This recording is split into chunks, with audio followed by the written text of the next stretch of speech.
Greetings, travelers, and welcome to the 4th edition of the Boncast. Come on by the flames, sit down, warm yourselves. I know you've been through a lot, because we have a great topic of conversation I know we've all been eager for.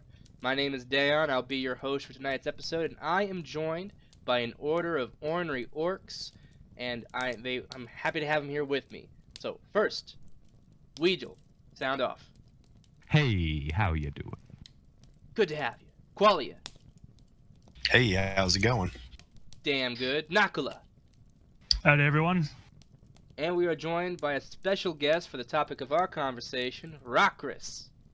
Hello, hello. And tonight we're going to be talking about our case for the brown orcs.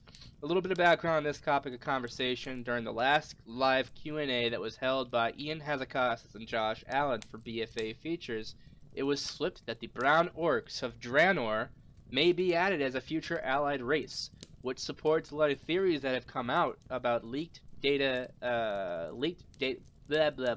mined assets when a particular armor set of what looked like heritage armor in the same vein as the allied races got leaked.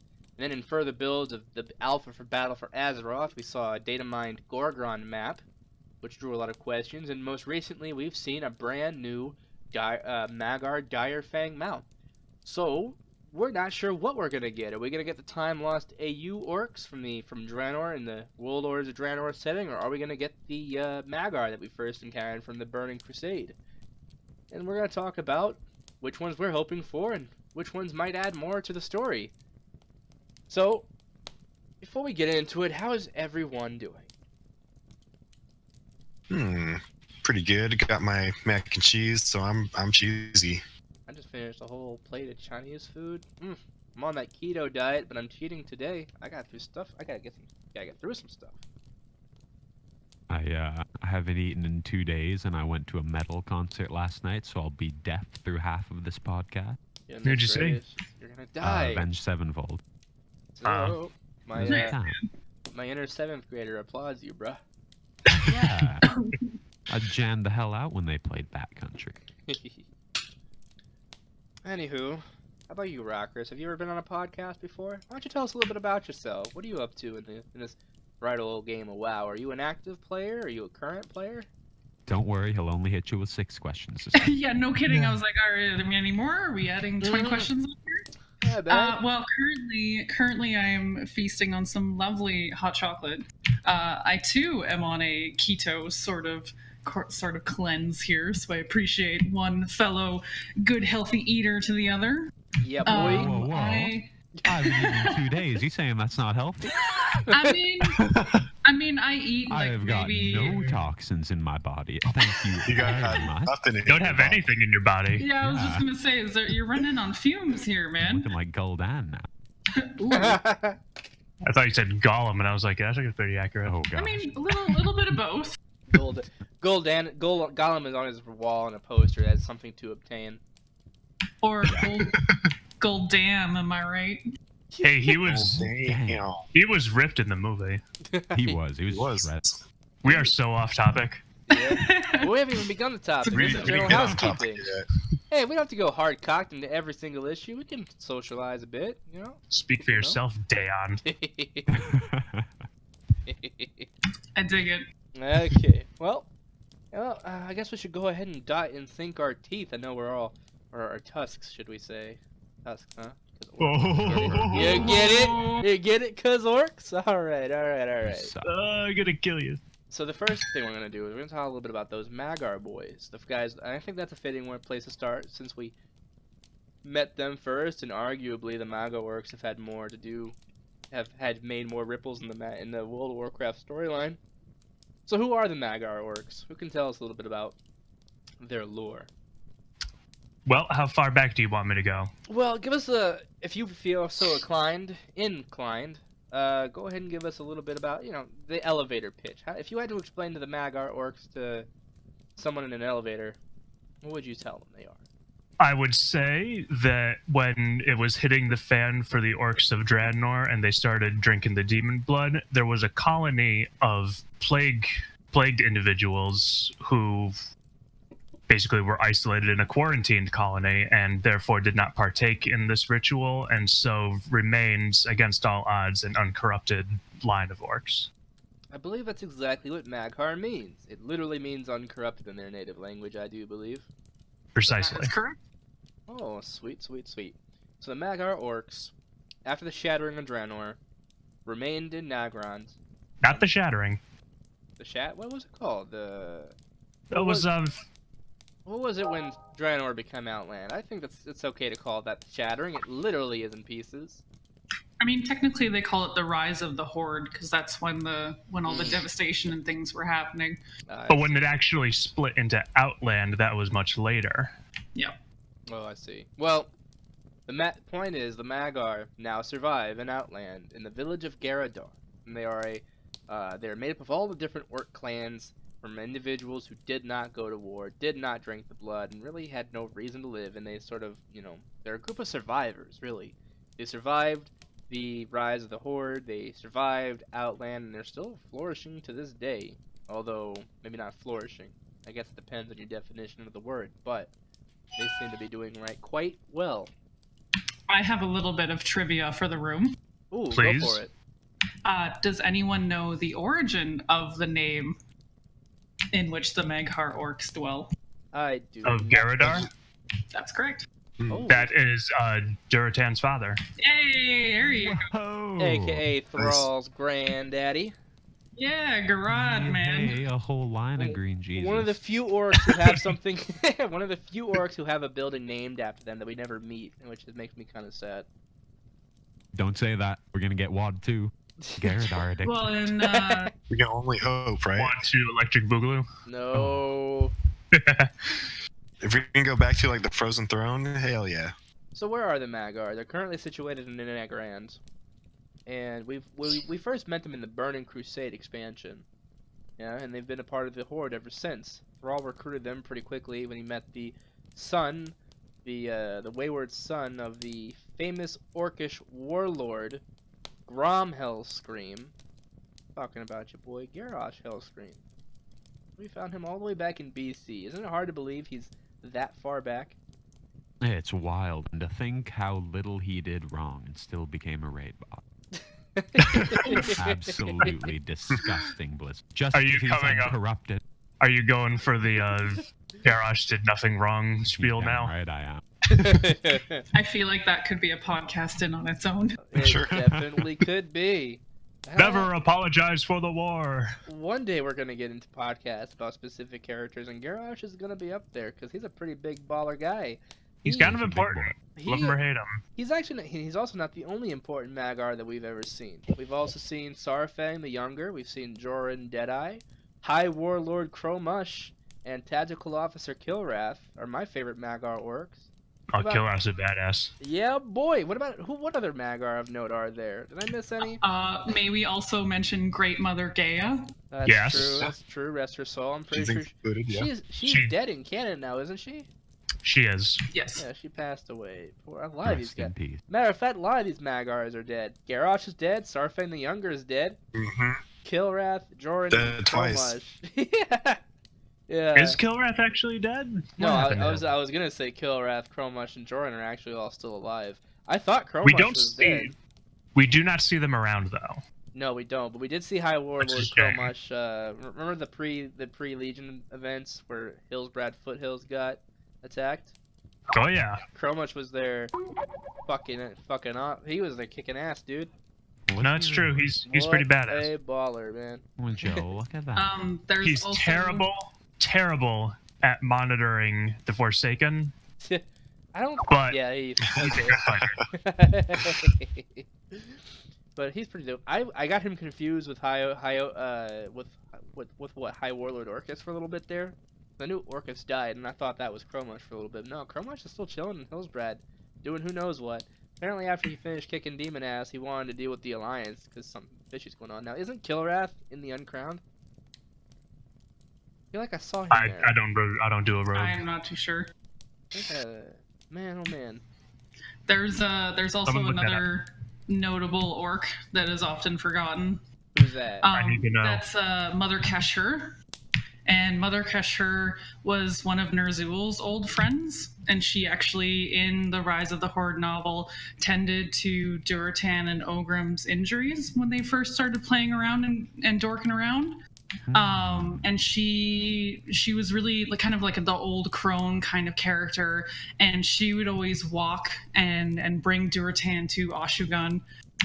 But then what ended up happening one day is she really wanted to go on a cleft-hoof hunt. She wanted to join, but this poor orc was quite old and not so good at hunting, and she was actually trampled therein by a cleft-hoof. Oh, man. And the only one that ended up kind of mourning her was the Frostwolf clan, and the elder shaman that she was replaced by was actually Drekthar. Interesting. I haven't read Rise of the Horde in years, but you know what?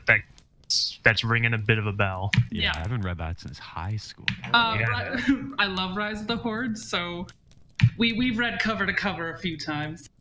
Oh, Well, hey, if you go for it, it sounds Everyone direct your attention real quick to the screen share that I got going on through Discord. I've got Mother Kesher's page, and it looks like everything that Rahkris said is holding true. Hell yeah. Oh, she's. I like how she's being held to that standard of like, oh, she might be lying to us, but I could totally just pull make up something stuff, complete. I mean, I could just Thing about Garadar, I could have pulled that out of my ass. Hey, now I figured we'd bring up her page because she's an oft-forgotten Magar goody two-shoes. Well, I appreciate her character because Drekthar is her apprentice, and she's something that's quite often forgotten about as this. I mean, I'm gonna pull that card, but definitely like a strong female orc character that hasn't been turned into a baby maker in WoW lore. I mean, that's pretty accurate. Oh, This is all true. Oh, she was supposed to appear in Warlords of Draenor. Oh well. That she was, and I'm so upset that she didn't. Or Mother Kesher. So. I also just like crone characters for women. Yes. It's always cool. Oh, I don't have the right. Oopsie. Want to modulate my workstation real quick. There we go. Warcraft needs more witches. There we go. Here we go. Yeah, Now, we're gonna Mother. get. Ooh, get Now ready. Mother Kesher is where she's supposed to be. Oh, and Battle for Azeroth, they're getting a bunch of really good Yeah. evil witches. Yeah, that's right. Yeah. Spoilers, everyone. Well, it's a shame Heck that with she it. wasn't around. Oh well. I mean, we'll get into Warlords of Draenor. So, what ultimately do you guys feel is the impact of the Magar Orcs on the Horde and on the stories since we've discovered them in Outland? The Ooh, I mean, we've had some specific, real big impacting characters. Like who? The Who, I wonder? Oh, who could we possibly be talking about? Who indeed? Who are you? Well, he's the Elec in the room. We're talking about Hellscream, the most influential course. Mag'har orc in the World of Warcraft canon. I think that's an uncontested point. I don't think there's any debating that. What was everything Garrosh did is, as was mentioned earlier, worth an entire podcast of its own. We've seen him go from the mopey little boy in Garadar, We've seen him become the brash understudy of Thrall. We saw him be the heroic and diplomatic. I don't know, maybe diplomatic is too generous a term, but we've seen him be a generally heroic character throughout the Cataclysm. We'll say honorable. Honorable, heroic, badass. Influential. He was great. Yeah. Because even as he was slaughtering his enemies, He did so. They had a weapon in their hand and they were standing on their feet. Exactly. And then finally his tyrannical reign in Mists of Pandaria, and then everything after that is a direct result of him. That was about the time when Blizzard started linking the events of one expansion into the other. The end of Mists of Pandaria, the trial of Hellscream that we almost got. Sorry. Well, we did get it in Yeah. the novel War Crimes. Oh, right. The I moment didn't that- actually read it, but The moment that Thrall went to strike the moment that Thrall went to strike Garrosh down and Varian spared him, saying, "No, we need to give him a trial," was the moment that we got Warlords of Draenor, was the moment that we got Legion, because if that had been stopped right then and there, we wouldn't have either of these expansions. So in other what words, you're it's the saying Alliance's is- fault. Yeah, Yes. big I- negatives in the game Exactly come from what the I'm Alliance. saying. It was very. As per you. Varian would still be alive if he didn't want to save this one orc's life. Imagine that. I mean, I'm sure I that's feel not like lost on Anduin. I feel like Terran Zoo and his morals kind of really pushed the trial forward. You're probably right about that.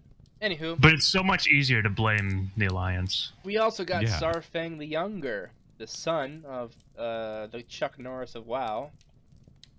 So Zarok Sourfang. he was like the most promising runner-up next to Garrosh before he got killed. Absolutely. He got capped too fucking soon. Total badass. And then he got... That was a raid boss, too. Yes, that he was a good was. raid He boss. too Yeah, was he a was, raid he boss. was. As, That was a good raid boss. Two raid bosses already. Not looking good for the Magar Orcs as far as their impact, but I mean, it's still good impact. Garrosh Hellscream gave us a character to follow and grow with, and ultimately be either feel good or bad about his downfall. Sarfang was a character that we mourned for, and we're sad to see him become a Death Knight. Like, I think I was more sad than anything else. That I was heartbroken. so was I. I think an emotional impact like that is always a good thing for a story. Now we have Joran Deadeye, who is confirmed to be the leader of the Bleeding Hollow clan after his father, which is something I thought interesting. It seems to answer a lot about whether or not the Magar Orcs still have a clan identity other than Magar, and Joran Deadeye does. He considers himself to be the war chief for the Bleeding Hollow clan, meaning that clan is still active.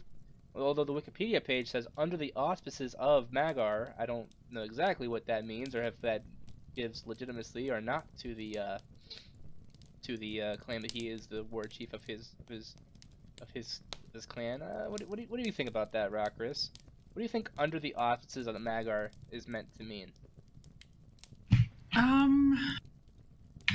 I'm not really sure, to be honest, because they just kind of dropped that storyline on its head. So either they're saying that this person and this orc in question represents, or is kind of like the last remaining strands of this clan, or they're meaning to say that, they're going to start, I don't want to say necessarily reforming, but maybe, kind of attempting to bring the group together. I don't know. It's hard to say, because when you actually play through and you speak to Joran, it's kind of like they kind of just drop it really fast. I don't know if anyone else remembers that. Well, I'm looking up the definition of under the auspices of, and it does mean with the help, the support, or the protection of. So it looks like the Magar are pretty okay with him having a clan identity.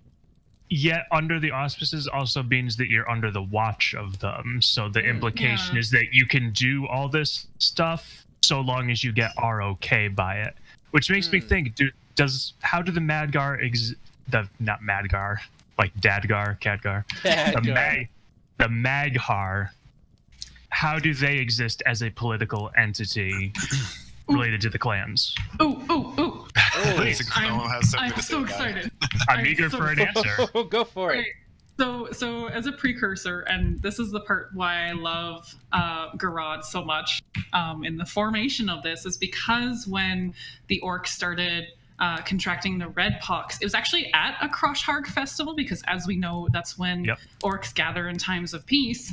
And at the time, because it was a strange disease and it actually made orcs very sickly, and as we know, if you're kind of a sickly, kind of decrepit little orc, they're not going to pay you too much mind. And it was, I believe, Ner'zhul himself that was actually like, nah, man, I don't want any of this around, especially when we're, trying to potentially become like a conquesting sort of race. So he shooed everybody away to Nagrand, to this kind of area where they could be off on their own, because redpox was quite infectious. And because of this ostracization, because they were basically ostracized from their clans, this other collection and formation of multiple orcs from different clans came together to form Garadar, and that's why it is named after Garad, because he sort of pulled these kind of orphan orcs separated from their clans together, and that's what makes that site so interesting in orc lore and mythology and stuff like that, because it's kind of like a permanent Koshharg. There's a gathering of minds all together in one place, and even though they're sickly, they've all come together to kind of assist one another rather than fighting and scrapping and going back and forth like that. But that's interesting, because again, this sounds like basically Maghar were formed as an entirely separate thing. We are ostracized Well, here's the thing with that is they were left behind because they were with this incredibly infectious disease. That sounds like a quarantine. It was quarantine, essentially. But what she just described sounded almost like ostracism. Well, I think it's fair to say. You understand the difference, though? Like, was it because of the disease itself, or was it because it was making them weaker? I'd say both. I mean, it was making them weaker, but they also didn't want to get weaker, you know? No, So I it was get that, both. but I'm wondering how that translates to how Garadar, Like how they view them. how, Well, we the, look at how the other clans thought of Garadar. Was it like this pox-ridden crap hole colony, or was it just like a place where the people who were sick went? we had what was it, Kargoth? Bladefist, was that his name? Who Kargath. came down? Yeah, Kargoth. He came down to recruit them to I think it was to fight against the Black Temple. And he went down there and he's like, man, it's a bunch of sick orcs. This sucks, you know? And I remember it like, set up. that was his view on it, you know? He's like, these guys are weaker than I was expecting. And he's like, I'm going to go start my own clan. Which is actually, now that you mention it, Blackhand himself had a comment on it, basically saying, for the Blackrock clan, basically they would just like kill them, like not even bother establishing a colony or anything, but they would just kill them on the spot. Right. More or less. In the case of the Shattered Hand War Chief, he mostly just sneered at them for their weakness, and he made his way back to battle without them. He didn't kill them, he didn't take his time out, he just said... No, he just kind of like, you guys aren't worth my time, you know? He pieced Yeah. out and said, nah, man. But it does seem to be that the Red Pox is mostly cured by the time of the Burning Crusade, and with the world around them destroyed, even if they're no longer what you would consider orcs to be worth ostracization, they're obviously of value to the Horde now. Well, That was an interesting. Sorry, go ahead. Oh, sorry. I mean, you go ahead. Sorry. All the I was just gonna Canadian coming. Fucking Canadian. Sorry. I was only going to point out that interesting thing about this Red Pox is, having just read Chronicles the other day a little bit, it doesn't seem to spread person to person. Doesn't it? What I've read it as doing is that it seems to pop up out of nowhere, infect a whole ton of people, and then it just vanishes like overnight. Well, it was a spell that Ner'zhul created, right? One of them used. It was Ogres. not a natural thing. Oh, that's right. That was the ogres, yeah. The ogres made it from the blood of Seath, one of the fallen god of the that's Arakoa. right. And so it's this weird thing where it doesn't act like a normal, like, viral or bacterial thing where it will come up, devastate the population, and it's then like someone flips a switch and it's like everyone's cured one day. Right. You're right. I am reading here. It does say that it does return in plagues every few generations. But then Gul'dan, Gul'dan if they knew accelerated. that, yeah. if they knew that, which I don't know if they did know that or not, it would be less of a quarantine, more of an ostracification or ostracating of all those that got infected. Now, I guess it just wasn't one speaking- specific clan, but it's just all of them. Just speaking about tribal cultures in general, they would have been very, very keen and aware of the cycles of what's going on in nature and stuff like that. However, that also assumes that this was following any kind of logical cycle. Like, does it come every 20 years? Does it come every two generations? You know, so I think it was a much more chaotic, disjointed kind of affair. Well, it's obvious. Which is that why they had Garadar, is basically like, we have no idea when this is going to come. We don't know when it's going to leave, so we're just going to get you the hell out of here. Obviously, the Magar who had the Red Pox suffered greatly because of it. They suffered being parted away from the rest of their clans in quarantine, and then they later suffered the ostracization by the chieftains like Argath Bladefist and even Grom Hellscream to an extent. They didn't want them on the battlefields, and they didn't care one way or the other whether or not they lived. Cared about the fact that they had the disease and needed to be left alone. Exactly. But now that the pox seems to be cured, we don't know whether or not it's ever coming back. Maybe it will. Maybe it won't. Who knows? Don't scare me like that. What we know is that the That could Magar actually be I think that could be a pretty good That would be a very interesting story. An interesting patch story. Maybe the Forsaken can help them find a way to deal with it, and that's how we can get Forsaken or Goodwill back again. What was that in-game plague that happened by accident? Is that the one in Felwood? Yeah. Blood. Yeah. Something like that. It turns all the Horde soldiers Corrupted into blood, yeah. Yeah. Damn. Oh no, that one. The Zul'Gurub one. Corrupted blood. It's yeah. like a pandemic. Man, Yeah. I miss when stuff like that used to happen. That was fun. Like the Yeah. zombie plague back in Wrath release, that was probably one of my favorite times. You know, So- it really adds to the immersion when there are life-threatening plagues being spread around. People Yeah, but complained people because are they couldn't actively get to the trying. auction house. But people are actively trying to spread it to you. Great. That's great. So what? Fun dorky trivia for that. You know that the Disease Center Control actually contacted Blizzard and asked for the statistics so they could use Yep, it for their CDC research. did. Oh yeah, Yeah, So boy. cool. Isn't That it was cool. That wasn't like a permanent thing. It's not like, oh, you can never use the auction house ever again. No, it's just like it's an event. Chill, guys. Yeah. I mean, except for when the Functionally, you real can one never happened. use Yeah, the auction house. they had to shut it down. But What they were doing was, Functionally, Control you will one, never yeah, it use was it interesting. again. they were also looking at transmission rates and like whether or not people go to public places and what people do with the knowledge of an infection, how they avoid certain places, how they travel to certain places, how the unknowing carriers can make it worse because they unknowingly spread it, all that stuff. Now, back on topic. What ultimately is the Mag'har Orcs' place in the World of Warcraft mythos? Now that they're here, what do they represent? What do people consider them as? What values do they hold? What sets them apart from the other orc? What ingratiates them to the Horde? Are they enemies to the Alliance by nature? I think so. Now that they're here, who are they and what do they do and what is their biggest impact and contribution to the World of Warcraft mythos, do you guys suppose? Well, easiest one to answer is what separates them from the other orcs, and that's they're brown. Yeah, that's true. I mean, No at this warlock. point, like they're pretty much they're not quarantined anymore. From what we said, they've pretty much aren't contagious or not infected anymore, or don't show any signs of it. Hmm. So I don't see any problem with them integrating with the Horde. Well, technically they already have. They've been members of the Horde since BC. Well, Yeah. yeah. I mean, we've had faction leaders that were Mag'har. Yes, Certainly. they have. Let's not forget, even Malkarok was well, no, he was a Blackrock orc. He was a Never mind. Blackrock from the actual mountain. You're right. My bad. Malkarok doesn't count. He's not a Mag'har. Well, so they've been most of them have been a stalwart ally to the Horde. Some of them have led the Horde. Some of them have led the Horde to a very dark place.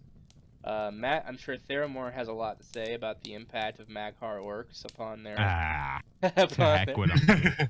Although some people used to claim that the Mag'har were less inclined to go out and make war than the Green Orcs. I don't know about that. Yara certainly seems to defeat that, but he's also in the position of war chief. Maybe he's an unusual Mag'har? Well, he had real big shoes to fill with what his dad did. That's true, that's true. Oh, yeah. I don't know, Rahkris. You're closer to this than any of us. Is there any truth to the claim that the Mag'har orcs tend to be more pacifistic than the Green Orcs? Oh, he gave me a doozy of a one. Well, is it something you've ever heard before? I mean, one could argue that if it is a green orc, that they still have the corrupted blood. Because I mean, look at orcs; they're red eyes, glowing red eyes, and yeah. green skin and angry and these grotesque sort of monster-esque sort of things. But I mean, orcs do come from. Look at their roots. They're tribal. They're hunting, fighting, sparring. Like combat and aggression almost seems like, so like something that's a current. But whether or not it's contained is the other question. And in Legion, we kind of see the end of the big evil Sky Daddy. So we're not too sure how that would affect any sort of corrupted race. What I'm actually asking is, do you think the Mag'har as a people are pacifistic? I've heard that claim before. Have you? I don't think so. I don't think Like so. I haven't seen that from any of them. Yeah. To allude to that. I mean, even when you show up, like when you're playing through Outland and you show up to meet them for the first time, they're very almost hostile towards you. They don't want too much to do with the outsider from faraway lands, and they kind of don't give you the time of day. So I don't know about that. I'd like to see where people are pulling and saying they're pacifists. I would say that you can make the argument that the corrupted orcs are probably more volatile, more aggressive, just because of the demon blood infection. That's a fair point. Or whatever you want to call it. So I would say, yeah, they are probably more aggressive, but I wouldn't say like they have an ethos. The Mag'har have an ethos of being a pacifist or stoic or whatever you want to call it. It just doesn't seem like maybe in comparison they would be a little less hostile than the green orcs. Now, see, I take the opposite. I think they're actually more aggressive. Really? What makes you say that? I think that the reason why Garrosh was able to go off the deep end so easily is because he figured, I didn't partake in the corrupted blood, therefore I am not a monster. Kind of like a... It's I think he had like this puritanical mindset to it. You think that could be unique to Garrosh and not necessarily the rest of the Mag'har?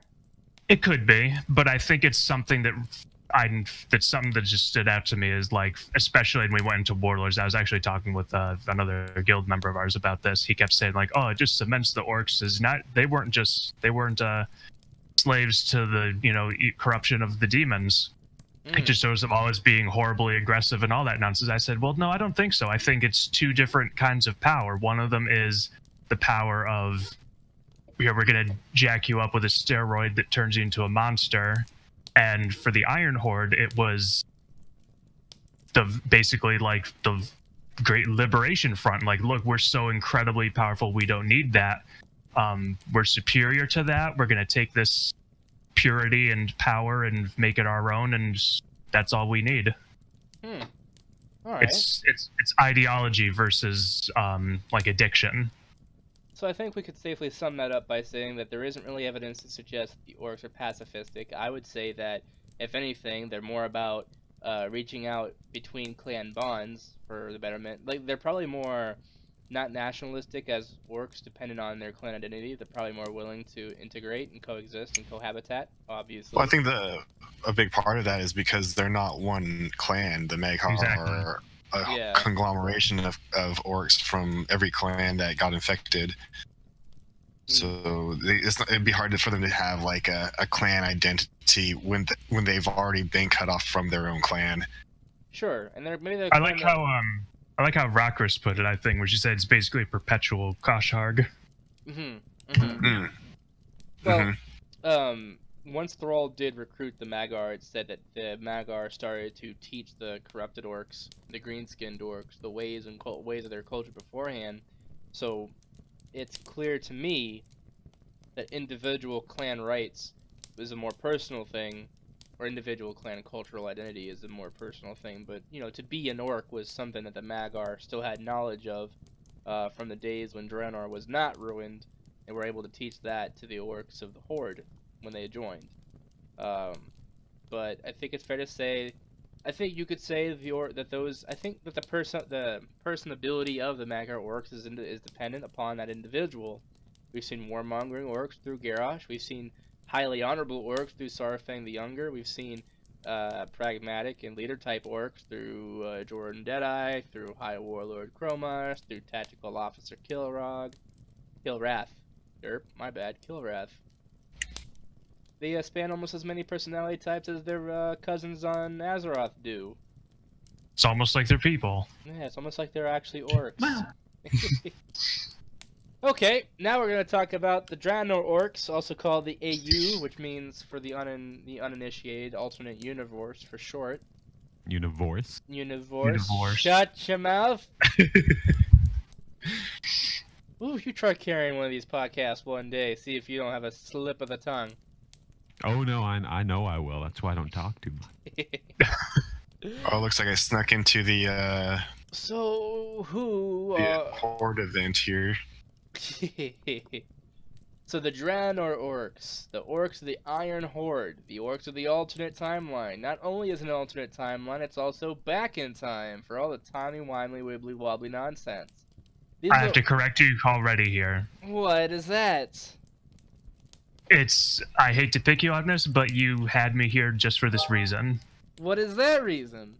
There's a very important nuance to our experience with, quote, past alternate Draenor. What's that? There's no actual time travel. There is no actual time travel. You might What be right happens- about that. What happens is, at the end, we all know how this happened with Kara's Dormu and Garrosh conspiring to take the Hourglass, I forget its full name, but basically using that on the Dark Portal in order to come into this other reality. You are correct, sir. What happened is they took that, they basically created something like a backup of Draenor's state and made an entirely new world from that backup. So when we travel to or from it, we're not moving in time. All the shenanigans that happen are in our time. There are no paradoxes. The You're alternate Draenor is a permanent fixture of our timeline. Okay, that makes sense, because not at any point in that timeline are we ever dealt with the concern that what happens in that world or the Draenor version of the world would happen in our world. Because we would have dealt with things like... Go ahead. The planet of Draenor, as it exists there, exists in and of itself. It's not. There's no other universe around it. Well, it is not. It is a part of our functional reality of Azeroth. Well, that's the and whole that point universe. that's the whole point of the alternate timeline. What happens there will not affect ours. It doesn't affect ours, but I think it's also important to recognize that what is happening there, when we're there, isn't happening in the past. It's happening in the same timeline for us. You're right. They are coexistent with us. I don't believe I ever said that we were time traveling, but I did say it is set 30. I did say timey-wimey nonsense because it's 35 years in the past. There is Not our some timey-wimey past. nonsense, I'll grant that, but I think that's an important nuance that can get lost in some people's You're right. rants against warlords. It is a separate timeline, but the orcs, the Draenor Orcs, are the uncorrupted orcs who did not drink the blood of Manaroth when it was offered because Grommash Hellscream got some whispers from Garrosh Hellscream about don't drink that shit, it's bad, and so no one did. They then later formed the Iron Horde with such clans as the Blackrock clan, the Shattered Hand clan, the Warsong clan, the Bleeding Hollow clan, the Shadow Moon clan. They did not recruit the Laughing Skull clan. They did not recruit the Frostwolf clan. They did recruit the Thunderlord clan, though. And so all these alternate timeline orcs are pretty much the orcs that you see if they never drank the blood. Hooray for that. So who else are they? What are their values? What sets them apart from the Mag'har as far as their orcish identity? I say they clearly have some love for their orcish clanhoods, even though they do sort of melting pot the whole thing in the Iron Horde. It's a bit of a conundrum to me. Okay, I've got a quick question before we move on too far from the portal nonsense. Does that magical fucking Zelda-ass hourglass still exist? I don't believe it. I believe we find it. I'm going to look that up right now, actually, because I don't want to be inaccurate here. Okay. Oh, It what, better the Hourglass of Time or something? Hourglass of Eternity, something like that. I'm just going to look up Kyra's. God damn it, Blizzard. You don't like it? Why does every time magic thing have to be like a stopwatch or an hourglass? Because it's symbolic, bro. Why not like a digital clock? Digital clock. We don't have digital clocks A here. that's all right. sundial. A sundial. Sundial. Would be cool. A sundial would be pretty dope. You're right. Fucking hourglass, my ass. Yeah, we're class, my ass. Why are you so salty about it? So this is So dumb. This is kind of something that my group discusses. So in the Orcish language, Mag'har literally translates to uncorrupted. Yeah. And here you are, Dayon, saying, the AU universe orcs. Technically, aren't they Mag'har because they aren't corrupted? I don't think they ever made a word for it in their timeline, though. Probably they are all Mag'har, too. Well, because they wouldn't be uncorrupted because they didn't have any corrupted. Yeah. You know what? I actually never thought about that. I mean, technically, they're kind of one and the same because they would still have a word for uncorrupted. They would, but they would never use it as a cultural moniker for themselves. This is true. Yeah. Did they have any corrupted orcs in the Draenor universe? They had Gul'dan. Only after the Gul'dan shit. But then they'd probably just label him as the corrupted one rather than... Yeah. Can we talk about how weak of a pitch the whole blood shit was? You have What? Gul'dan, this weak ass, decrepit looking malformation of an orc, saying, I Yeah. drank the blood and I got all this power. Drink this blood so you can be like me. And they're like, I don't want to look like you. Look at you. You're frail as shit. You look like you could be carried away by a stray wind. I'm not going to drink this blood if it turns me into you.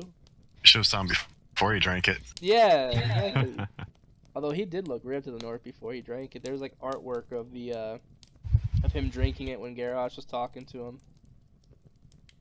Pretty There's a chill. race that's about to happen here in the Grand. Oh, Oh no. oh boy.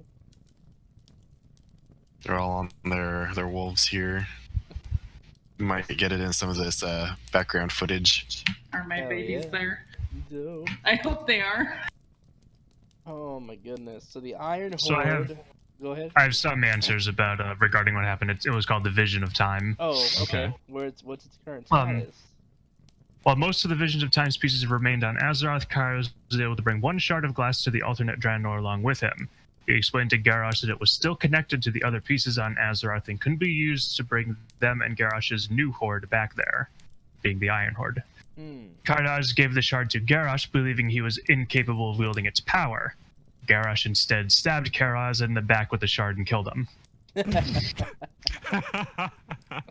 Then the whole interim where Garrosh goes to the de facto capital for the Warsong clan and convinces Grommash of the whole scenario. He basically literally shows him visions of the future, but with Q definitely bending the truth very strongly. Gotcha. But where is and- it now?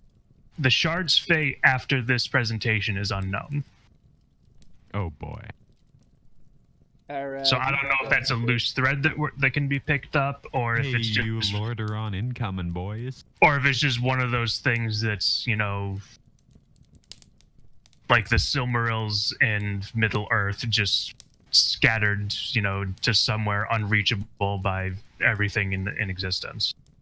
I want to see it canonically dead. I don't want to risk another alternate universe getting into WoW. Oh man. So. Drivers of Time is always there. Oh, man. God. So what do we know about the orcs from the alternate universe, other than just being past versions of orcs?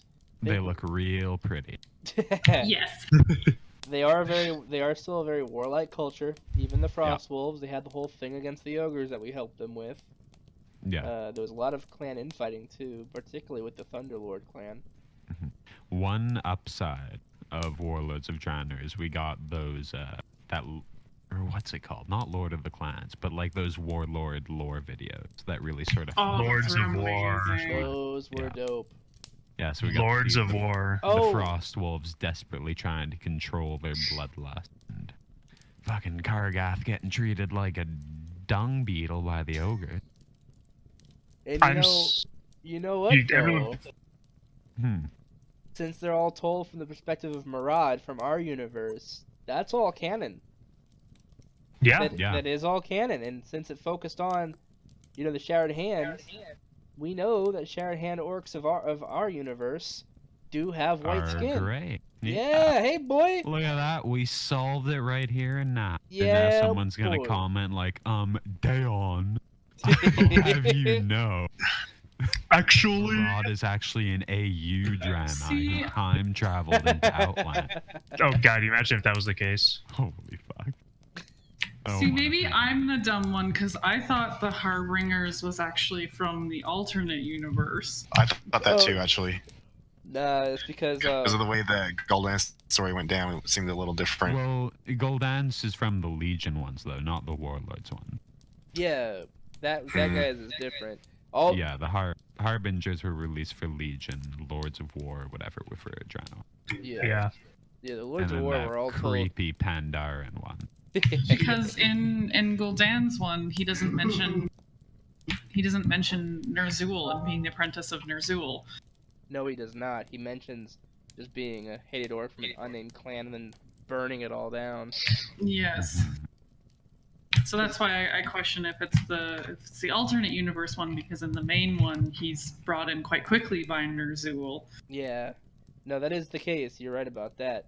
The Yeah, Harbinger's well- video is from the perspective of the alternate universe, Gul'dan. Yeah, you've got him narrating it, Okay. whereas Murad is taking the reins for those Lords of War ones. Yeah. Maybe I've just gotten them confused. I Sorry, do sorry, the sorry, same sorry. all the time. Nah, you're dope. That reminds It's a lot me. to follow. I can't wait for whatever lore videos they do for BFA. That was Oh, they're dope. gonna be great. Shit. We're probably gonna get something about Silly. Yeah, Sylvie. I hope we get something so cool. That'd be dope. Something about Anduin Another Lords too. of War thing. Oh, I hope we get one about Gallywix. Oh, that'd be amazing. So back to who the Iron Horde orcs are. Yeah. They're very clan focused. They seem to have all the ideals of the current horde. Warlike Very- people, honor above all else. Very clan focused, but not close-minded as far as technology goes. I mean, evidently they're willing to. The join orcs never really forces. were, though. Right.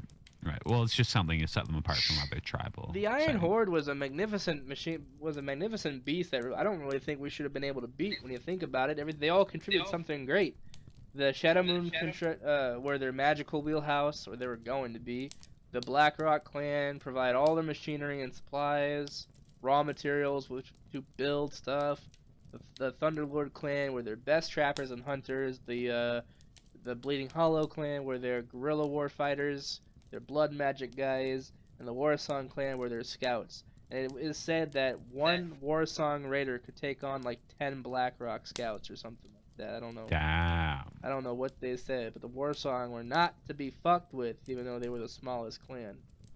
They were dope. They were dope as hell. They were super dope because they were fighting with the Korean Empire all the time. Yeah, And man. the fact that they had a quicker magic use in the alternate Draenor probably doubled as to why they were so powerful. Yeah. So the orcs from the alternate universe are pretty cool. They're like the orcs in their prime, the orcs who still have everything, really. In comparison to the current universe orcs who have lost a lot of that cultural identity, have lost a lot of that of their home, have lost a lot of their traditions.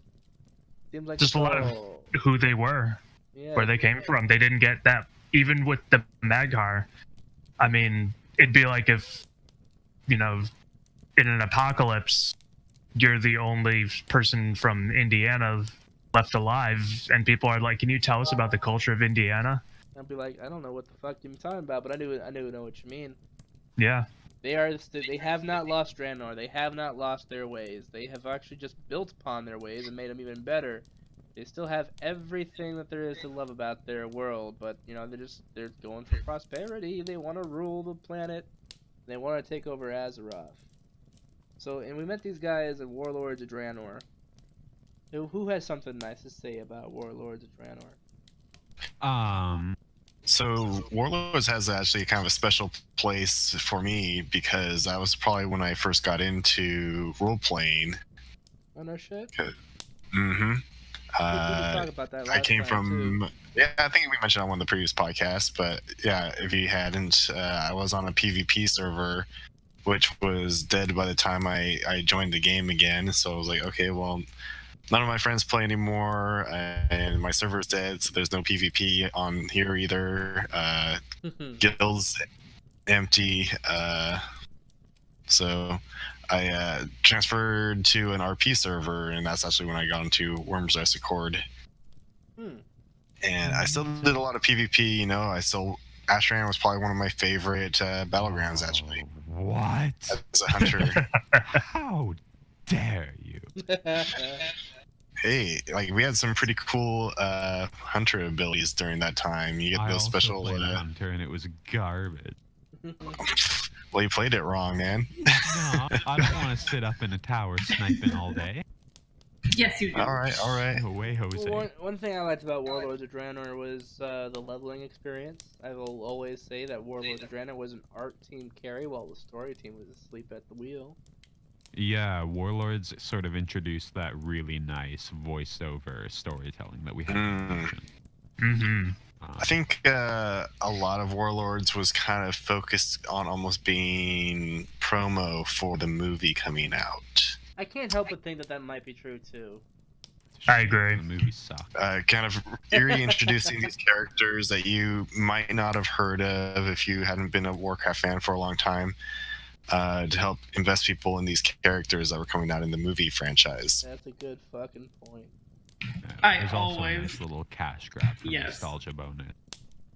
I think that was a huge motive for it. Yeah. Verona was in there. Duratan was the main character. Ooh. Mm-hmm. Yeah, you meet all of them. Hellscream got like no screen time though. What the hell? I I'm mean, actually but glad for those orc nips, those nips, right? Them orc nips. them orc piercings. And honestly, in that. What about the Chronicles- wielding undead midget? what? No, you guys don't know that guy? What? If you go into any WAD zone and you see all the war chiefs, Duratan's belt buckle looks like it's an undead midget holding an Oh apple. wow. I'm gonna look at that. That's great. Find and verify. I like to bring this up, but Warlords of Draenor actually brought us updated character models that I really love. That's a Ooh, fair it did. point. Those look I- amazing. I put those in the category. Actively ruin Blood Elves.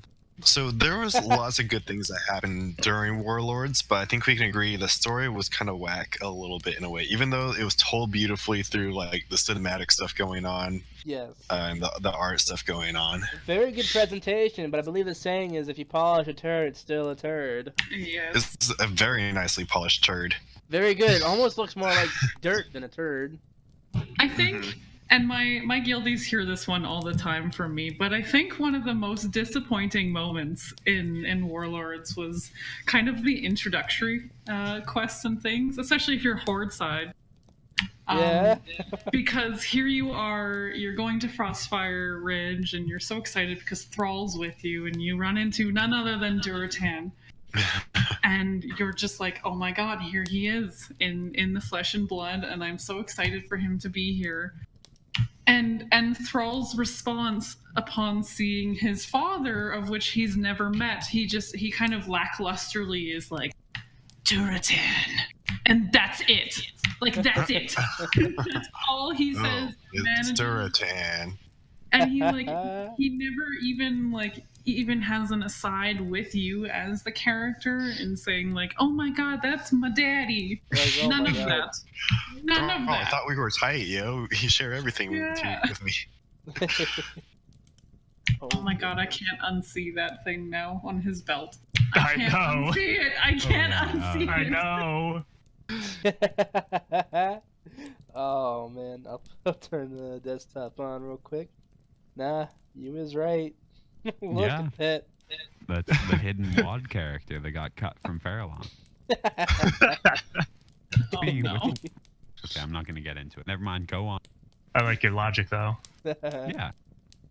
You know, in Heroes of the Storm, they actually have an icon, a player icon with that. Yeah, they do. With that mask with eyes in it. Oh man.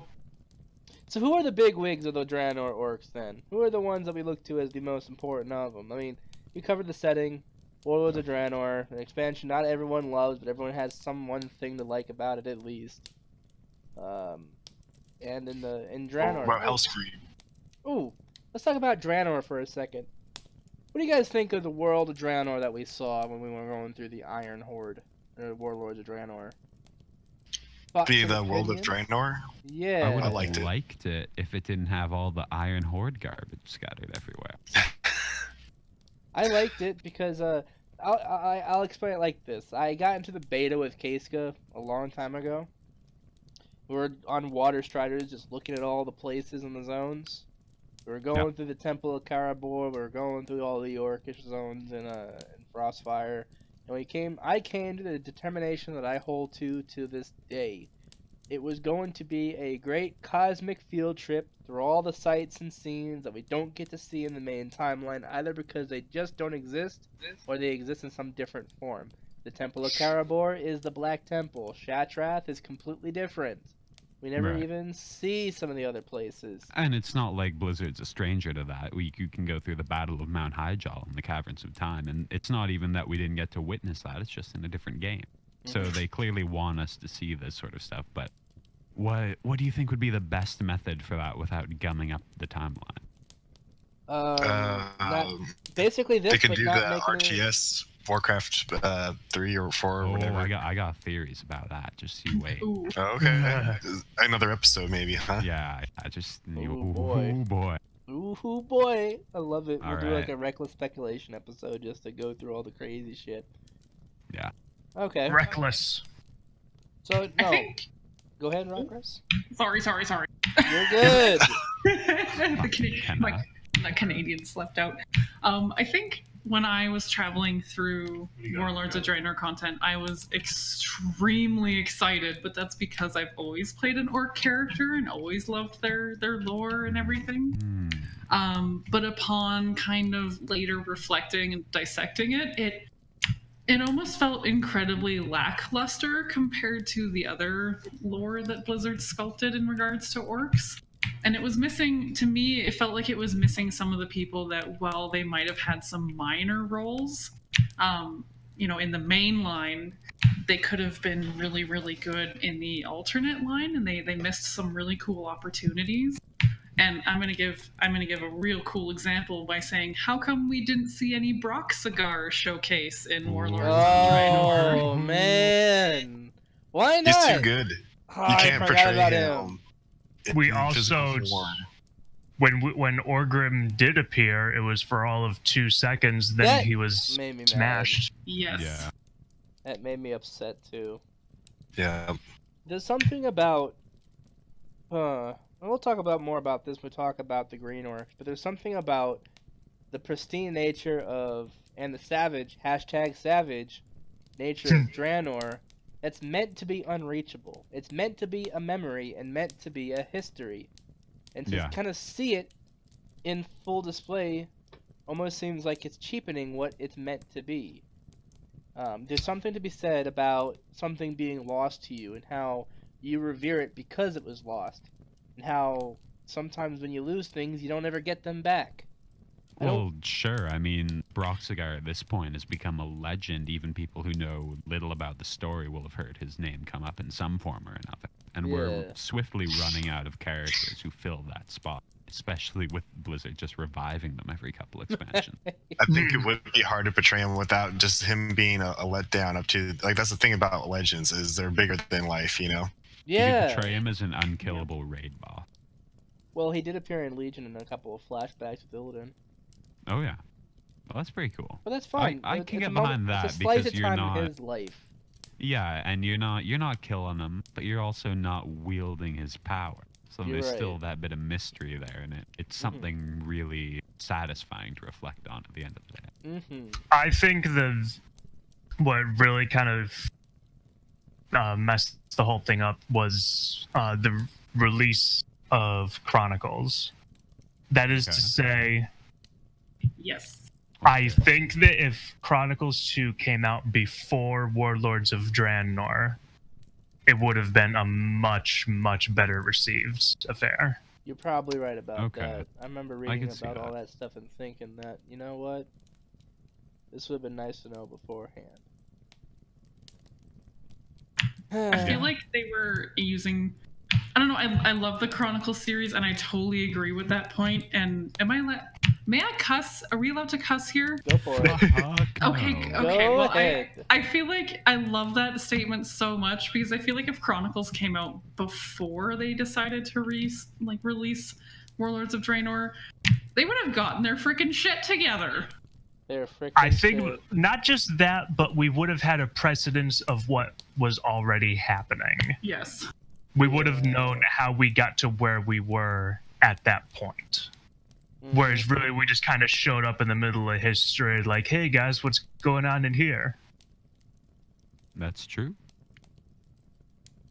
I mean, I wish I could disagree with you, but nah, you're hitting it spot on. I do wish though that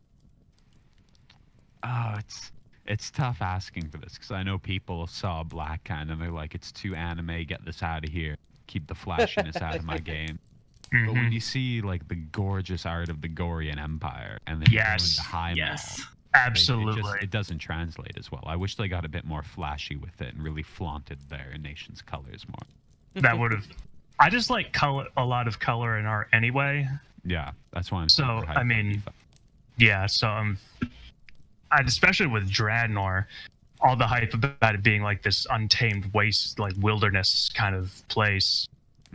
That's ripe for everything being bright and bombastic and in your face and colorful and all that. Yeah, boy. Absolutely. So, and the text in Chronicles supports that thoroughly. So is you have the world being.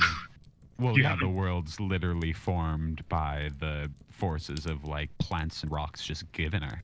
Going no, it's no. It's worse. Hear me out. It's worse than that. It's so much cooler.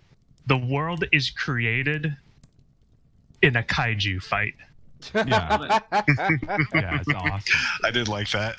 The world is created by a fire rock monster the size of a continent. Oh, man. Fighting a plant singularity that devoured everything else on the world. So does that make orcs just kaiju dandruff? Maybe. You're not far from the truth. I've devalued an entire race on this podcast. Oh my god. And this is something too. I'm so giddy that you brought that up, giant plant monsters and things, because there's one clan that always gets stuck in the back of my mind, and I know that everybody says, oh god, Rahkris, don't bring this one up because it's only an Easter egg, but if Blizzard brings it in as an Easter egg, I don't care. I'm going to consider it. It needs to be legit, and I'm just going to sculpt this. I'm just going to sculpt this idea for everybody here. And the one clan that I'm speaking about is actually called the Flower Picker clan. I remember these. The Flower Picker clan. Now, I think my demon hunter's in that clan. Why are you doing this to me? I'm doing this because let's just think of, in the context of Warlords of Draenor and, you know, the hashtag Savage Orc and Savage this. Imagine this orc clan and the sort of flora that they've come to fight and be around. And my orc group always discusses and ends up discussing the Flower Picker clan, because when you consider all the like grotesque, nasty plant life and the botany and all these things that have come forward, like this could be a legitimate cool thing. No, you know, so like think about that. No, consider like this. Look at the 6 powers of Warcraft, right? All right. By that I mean like light, arcane, all that kind of stuff, right? Yeah. But almost pretty much every single evil thing we're fighting is somehow in excess of one of these things. Yeah. We haven't really fought something that's in excess of life yet. You could make a case for the Emerald Nightmare, but that's kind of its own weird, shadowy, weird, chaotic kind of thing going on. You're right. I mean, yeah, but I don't want that excess of life to be orcs fighting giant daffodils. I don't mean I'm not calling for Plants vs Zombies kind of thing, but I do have that in the game. God damn it! I love that. Hey, I love that. Come on, but there is definitely there's something about the spore mounds and they're just what they are that really just nails it. It fits the mold of the kind of writhing excess monstrosity. I think the Battani are going to be the closest we're ever going to get to realizing that kind of an enemy, and that's come and gone, my friend. Yeah, but well, this is something we're going to discuss later. But basically, the point of if AU Draenor is ever going to be relevant again, I would argue that this is the avenue that it would have to go. Yeah, maybe. We did see that they tried to get into Azeroth by Stormwind. That one dude, that one fucker in the Evergrowth. Anywho, so I can't believe Blizzard tricked me as a Horde player into helping them out. Not okay, Blizz. Not cool. So, as far as the setting, it's a pristine version of Draenor. They have their orcish culture still. It's still a warlike time for them, but it's a savage land. Hashtag savage, after all. That's what we were told. That's what all the marketing said. Hashtag savage. It's a pretty dope place to live. Draenor's pretty cool, but almost too I don't know cool. if I'd want to live there. I don't know if I'd want to live there also. The jungle seemed pretty fucking terrifying. But as far as worlds go, it's a very pretty world. It's a very pristine world. It's everything that Outland was and used to be. It represents everything that Orcs once held. Pretty cool place. Almost feels like it should be stuck in history though. So who are the important characters? The most important characters from alternate universe warlords of Draenor? There's a lot of them. If we were to go through all of them, we would have all the different chieftains of the different clans. You know, Kilrog, Kargath, Blackhand. What's Blackhand's first name? Doesn't he have a first name? We're never told his first name, actually. How dare His they? first name's Black. Blackhand is his first name. Oh well. Full name, Blackhand the Destroyer. There's Ner'zhul, there's Gul'dan. Imagine that it was his name at birth. But all those guys are dead. Who are the live ones that are still kicking? There's the AU Gramash. Yeah, There's Yrel, who was the Well, we're talking about the Alliance. orcs here. Fuck Yrel. Hey, I like her. Gladly Buzz would. off. So, that was basically my answer. Alright. Let's see. Look, the next closest thing is to check out that We already video. said Duratan. Draka, she's there too. Rekthar, I guess. Drekthar is man. there. So There's also- apologies in advance. I didn't pay any attention while I was playing WoD. But who was it? Duratan's brother, who's just like, nah, you guys Gunnar. stay safe. I'm going all in. I'm gonna hold these guys. Up. Gunnar. Yeah, He's a badass. He was awesome. is. I'm gonna his little Loktar brought a little tear to my little orc eye. He It was is a beautiful moment. he That is was pretty legit. incredible. And then there's also Kaz the Shrieker, and those of you who played the Alliance in Shadow Moon Valley, you met Rolkan.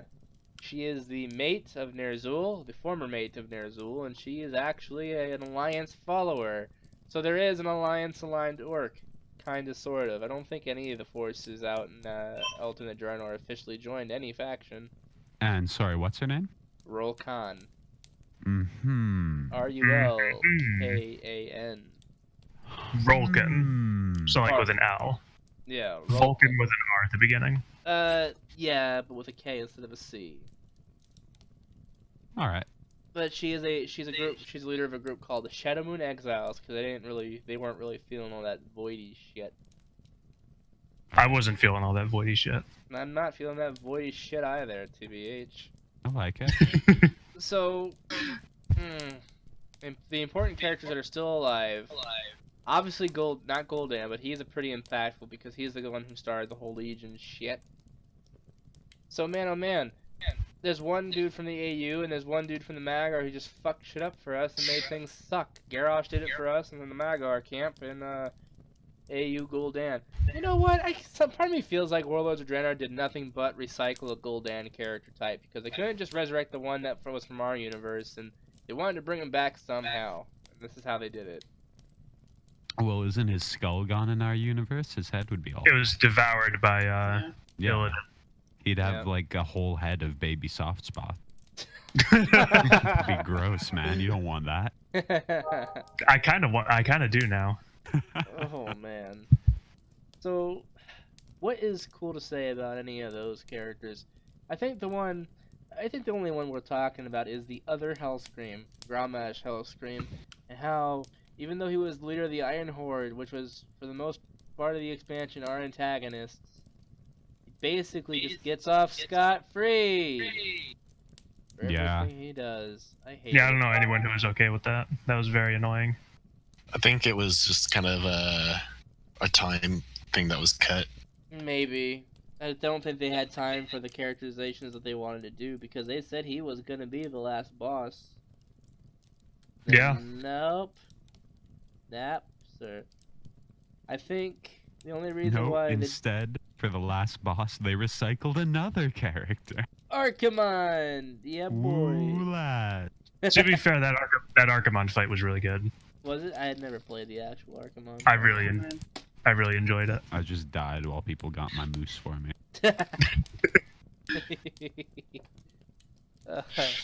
Speaking of which, I die for that purple bird still. Oh my goodness. I wish they did that so much better because at the end they're like, "Oh, we killed the big bad guy. Guess we good now, fam." Big dance party. He was like Draenor clawing is at Gul'dan a bit. free. Yeah, right. Well, I mean, Blizzard doesn't really like going super big with their cinematics. I mean, spoilers. We just took out the biggest baddie of the goddamn universe, and we got like a 3-minute cutscene. And he was only in like 10 seconds of it. Yeah, you're right. Come on, Blizz. So, what lasting impacts in the story have there been now that we have met the Draenor Orcs? I can't think of one other than the entire expansion we just witnessed. Well, that was I mean, isn't that enough? that was the direct result of just one, though. Just Gul'dan. I'm trying to underplay it, Nakula. Goddamn. So, other than Gul'dan, Yeah. what did we get from our exposure to these Iron Orcs? What do they do for the story? What do they do for the setting? Is there anything that wouldn't have happened in this game without going there? We got more screen time for Wheegil's least favorite mage in the entire game. The beardless, the babyface, Khadgar himself. Look at Khadgar. garbage character. God damn it. Hey, I like Khadgar. Come on. What's wrong You with don't Khadgar? like Dadgar? What's wrong with Khadgar? He's a plain Jane. He's a normie. I don't want to root for a normie. But he's cool as a cucumber, man. Oh my god. He's also Yeah, incontinent, though, dude. Just take a little video, wet his robes. That's true. That's actually true, though. That's canon. No way, dude. Okay, so yeah, we got Gul'dan, we got Khadgar. Yeah. Oh, we had a Cordana Fell song. That was cool. Oh, Was that's she- true too. Was she from WoD? No, she was in WoD, but she's not an alternate. She's not an alternate figure. She's from the main Okay. universe, and She's from the main. was. So is Khadgar. Yeah, yeah. Well, what was the impact of specifically the AU orcs on our storyline, guys? Other than Gul'dan going Draenor back to waifu. Draenor waifu. Which we Yeah, didn't I go back to really- get. Fucking, I was really like, can't think of a damn thing. if you ever need us to No, fight you can't the bring region, that home. Well, we got the loot from them. Yeah, we got loot from them. So it sounds like being exposed to Draenor, being exposed to the Iron Horde, being exposed to all these alternate versions of our heroes who are dead in our timeline, hasn't really amounted to shit. Well, do you think Blizzard's going to use that as a point to say, all right, we really need to flesh out these guys' stories so they're not just trash attached to the side of our game? You know, I don't think so, and that's a good little way to segue into the next part, is which of these orcs are going to be the best candidate to represent the allied race, if that's exactly what we're getting. So, Does it have to be an alternate? Yeah, I was gonna ask. what do you mean, does it have to be an alternate? Does it have to be from the alternate Draenor, or could Oh, it be from no. Outland? He's asking specifically, would you rather AU or the Outland Magpie? Well, no. I say why not both? Well, you know what, though? Let's first deconstruct what the main place of the main orcs, the playable orcs, the green orcs are in the World of Warcraft canon and mythos. And then we could talk about how either the Magar or the AU orcs best complement them. So, Well, Rahkris. Let me put Rahkris on the spot here. Oh no, I'm in the hot seat. Tell me Uh-oh. about the place in the lore, in the Horde, of the main orcs, the green orcs, those who did drink the blood or were corrupted by it, all the same. What is their place in the world? I feel like that's a really loaded question, Dan. How It is is. How is it a loaded question? It is loaded as hell. No, It's, no. I mean, that's like saying who else is in? Okay. Like, what's the point of the Forsaken being in? All right. Hold on. Let's simplify this. So we've got the orcs, the initial big bads, these big green alien monsters coming through a portal. Humans got to defend their hometown. Next up, orcs turn out, they're not such bad guys. They're just trying to get by. But you find out that they were taken over by Sargeras, big evil villain man. Ooh. So the orcs they were very much a vehicle for, well, what was the current villain of Warcraft. And now they're more or less the figurehead of the franchise. One of them, at least, yeah. Yeah. Well, nobody gives a fuck about humans, come on. Here's what I think are the place of the orcs in World of Warcraft as it stands. The orcs who were members of the Orcish Horde under the thrall of the Shadow Council and their demonic masters are eking out a living in Durotar and trying their best to survive, to live by a new cultural paradigm where they can live in their own identity rather than the one that was foisted upon them by their demonic masters. They live in Durotar, this barren, arid wasteland, as a form of recompense for the things that they did while they allowed themselves to be the demonic servitors' slaves. Is it for recompense? I thought it was because Thrall was like, this reminds me of home. I believe it is recompense. What? I believe it is recompense. There's a short story where Garrosh Hellscream visits Orgrimmar for the first time as the very first Mag'har cross the Dark Portal and enter Azeroth. And he asks the Green Orcs, why do they live in such barren, horrible conditions? And the orcs that talk to him say, well, we have a lot to own up for, and a lot to redeem ourselves for, and a lot of blood to get out of our ledgers, so this is our recompense, this is our atonement. Now, I might not have all the details right, but I believe that was the spirit of it. The orcs okay, because I'm just going off of the orc campaign in Warcraft 3. Thrall's talking to Karen, like, this reminds me of Draenor. Grr. Which, how would he know? But that's another issue. Yeah, exactly. Even if he was alive, he would have been in the snow zone. Yeah. If you got a winter spring and took it over. And then if you take the WoW movie as canon, he was literally born in transit. Let's not acknowledge the WoW. Well, no, it is stated that he wasn't.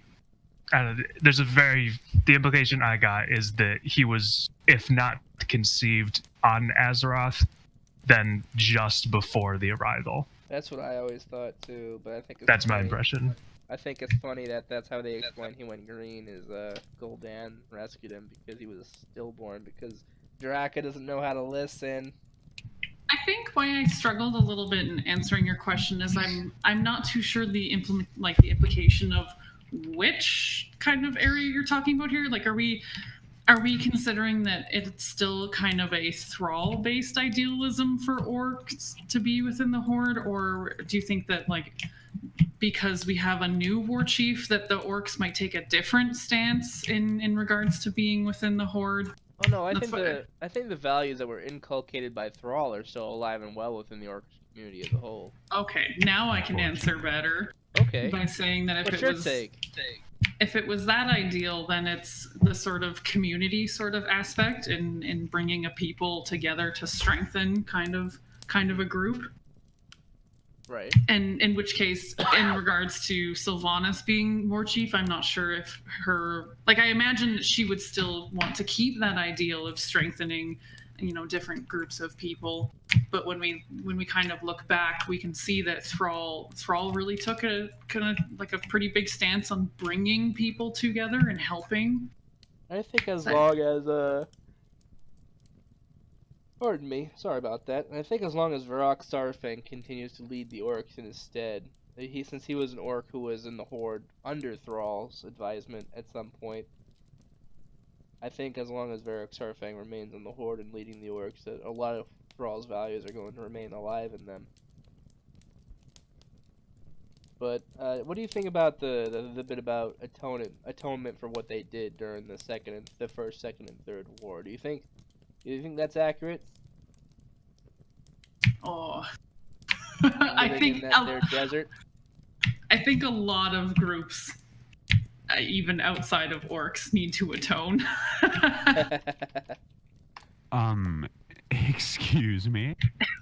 I'll have you know, us goblins are perfectly fine with yes. how we are. Just Well, this is why I enjoy being a Tauren. Yeah. Beautiful goblins and Tauren, you.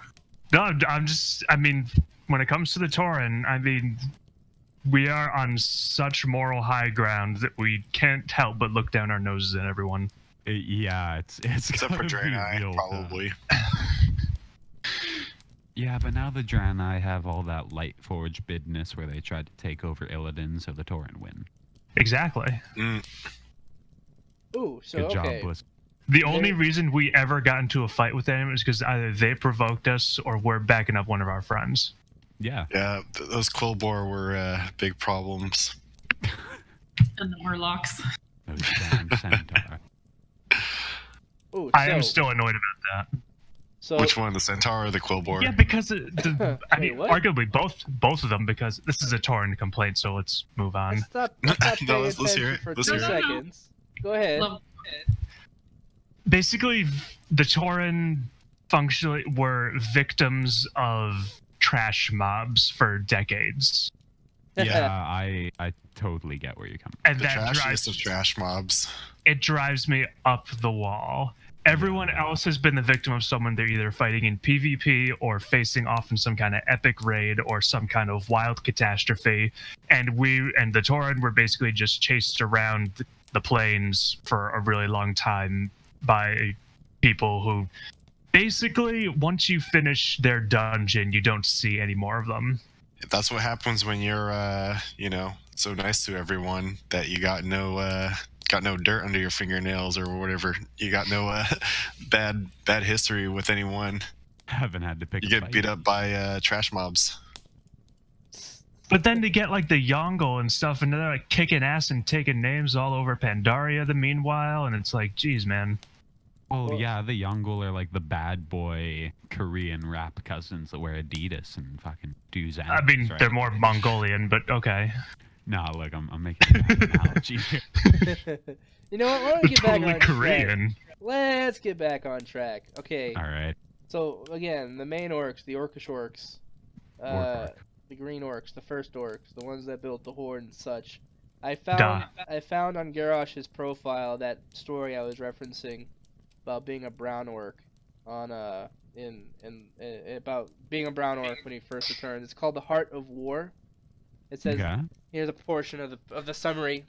Yet not all are happy to see Grom's legacy and heir. An orc woman named Krenna is not impressed with his lineage, as she sees Grom as the one who instilled the blood curse in her people in the first place. Nor is she impressed with Garrosh for that matter. From Krenna, Garrosh learns the harsh realities that the orcs have to contend with. It is very difficult to rest a living in Durotar. It is a desert, making farming impossible. Though markets overflow, they rely heavily on imports for distant places. Ashenvale Forest would be suitable for their people's needs, yet Warchief Thrall prohibits them from settling there, and any other their lumber caravans sent there are regularly ambushed by the Night Elves.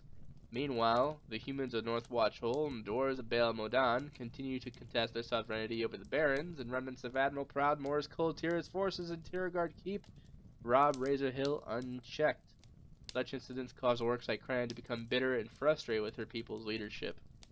Garrosh is enraged by her contemptuous demeanor towards Thrall and Grom and threatens to assault her if she continues her treasonous attitude. Krenna's sister, Gorgana, intervenes to stop the fight before it starts and urges Krenna to walk away. She reluctantly stands down, walks away, leaving Gorgana to apologize for her sister. Gorgana explains to Garrosh that her sister doesn't understand that her people live in Durotar as a way to atone for the crimes their people committed during the First War. Garrosh is also... #Orcgil. Right? Garrosh is also frustrated with her attitude and counters that their people did what they needed to in order to survive, and even if they did need to atone, why should the children of orcs who had nothing to do with the war have to suffer for the sins of their parents? Gorgana shows him her green skin and explains that her people bear the mark of her legacy of her people, just the same as she will always atone whatever way her war chief sees fit. Gorgana tells Garrosh that he would not understand as he is a Magar and because he is free of such a burden. So, okay, the orcs that we know and love, the best orcs, the green orcs, they carry a burden. They live in the deserts of Durotar to atone for their sins. So yes, I think that's a huge part of who they are and what they do and why they do the things that they do.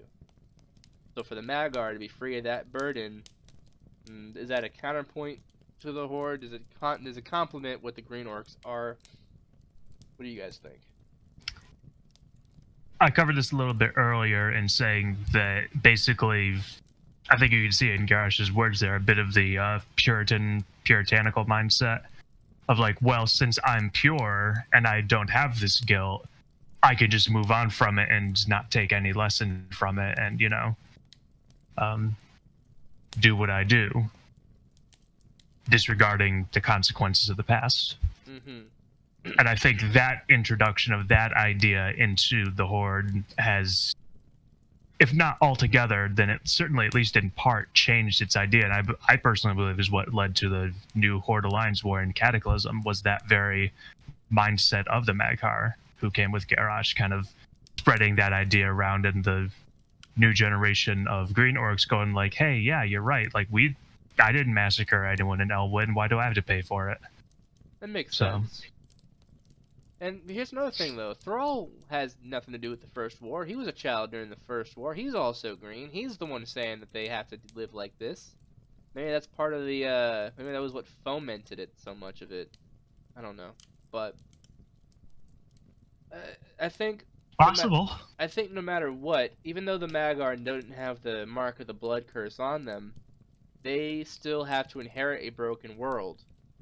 They still suffer some consequences of the of the demonic blood curse all the same, and in that when the orcs drank the blood, it led to the destruction of their world. The Magyar have to inherit the consequences of that decision, albeit in a different way. Not as direct participants, but the ones who inherited the land after the fact. As broken I didn't use not necessarily even as, not as participants, yes, but they could even turn it around to make it so that they themselves are also victims of the foresight of their brothers. Oh, that scares me. Which again, this means saying this just draws more of a separation between the Magyar and their view of the descendants on the green side of things. Of maybe they look at them as like, well, your parents completely, you know, fouled up and screwed over our world.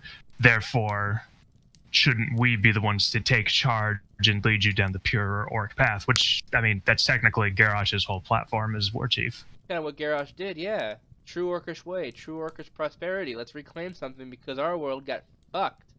And all you guys, your parents, you're the ones who all screwed it up, so obviously you have to turn to me to fix it, someone who's pure. I never really did detect that from Garrosh, though. I don't think Garrosh or the Magyar had any, or I don't think they were looking down their nose at the Green Orcs. What about you, Rahkris? Did you ever notice any of that?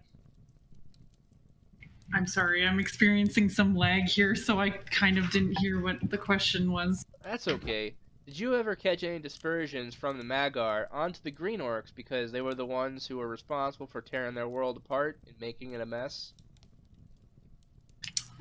I feel like there might have been some animosity there, but not enough to really create a sort of divide between the two.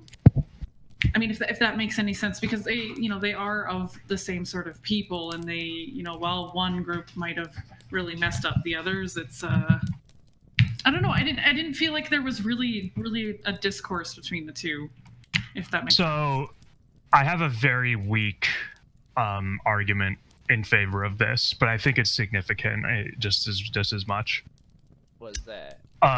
Magyars start off as flat hostile to the Alliance. Makes sense.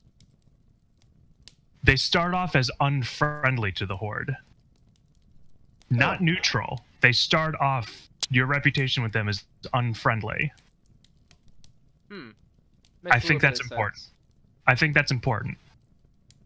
You don't think it could be like a gameplay decision to just be like, oh, hey... No, because basically 2 or 3 quests in, which are based on establishing a rapport with them, and you're already up to neutral. So I think that I think some way to neutral. I think something significant is being. I think something significant is being communicated by having them start off as unfriendly. Do you think that could just be a repercussion of living in such a hostile environment that they have to be naturally wary of all newcomers? Oh, Possibly, part of it. Yes. but again, just this is as opposed to just straight hostility, the sense of unfriendliness towards things associated with the Green Orcs. They still recognize them as we are the same people, but Right. there's something off here. You're not red, so we're not going to kill you on sight, but you are green, Well, and there's a problem here. I for one will disagree with the fact that there's any marked animosity between the Magyar and the Green Orcs for the for the part. Sorry. Wowie. Nah, go for it, bot. You go. Oh wow. I don't think there's any actual animosity between the two groups of orcs because of. Oh no, not animosity, but I definitely think there's kind of a superiority complex, or like maybe a sense of victimhood on the side of the Magyar orcs. Well, okay, well let's say it like this. I don't think the Magyar orcs have any opinion or have any negative opinion or aspersions toward the other group. Hmm. Not that I've detected, but it's certainly up for interpretation. I don't know. I'd have to put a bit more research into it. Yeah. I And suppose by it's that, I possible. mean play through every quest. I think it might be what an individual Magyar can have, but I don't see it as the group as a whole feeling that way. But So okay. speaking of individual Mag'har, like we look at young Surfang, and he definitely gave that kind of embodiment of this is a cool fucking warrior ethos type guy going out to like I'm thinking of that cinematic of Wrathgate where he's like, hey, I'm not gonna let the Alliance have all the fun and charges in the battle there. I'm like, man, this guy's a badass. I like this guy, you know. Mhm. Going right from being this hostile to literally everyone to fight alongside with the Alliance, yeah, I don't see that as being strictly I'm Mag'har, so fuck everyone else. I don't think it was so much as a fuck everyone else as that initial contact. There's this, well, also Sarfang the Younger didn't live through that whole period. I would No, argue. That's true. Like I said, I admit that it's kind of a weak basis. It's just kind of a something on. I do think it's interesting. I don't want to throw it down because I like the theory of it. I think it's interesting. I feel But like there's thinking of something. individual Mag'har, their perspective. There's just this sense I got when I noticed that the majority of Garrosh's inner circle basically was Mag'har. Kind of got me thinking in that direction. I think we might have to categorize that for headcanon for a little bit until we learn a little bit more. And maybe we'll find out. Maybe the allied race will be Magyar and we'll see that they have to be convinced to join the Horde again. I don't know. We'll see. Remains to be seen, yeah, of course. But I would like to see some of that tension thrown in there too, because the idea of an allied race is you gotta create trust first with them, not like they're automatically friendly with us. There's like the Nightborn, yeah, you have to grind rep with them for however long, and you gotta do the intro quest before they'll decide to I'll join the Horde. I imagine it'd be similar to the Mag'har, like maybe they're not all on board right at first until you prove yourself to them or whatever you need to do to get them to join you. That'd be very interesting. But what would the alternate universe orcs have what would their relationship to the main universe orcs be, by and large? How about they effing owe us?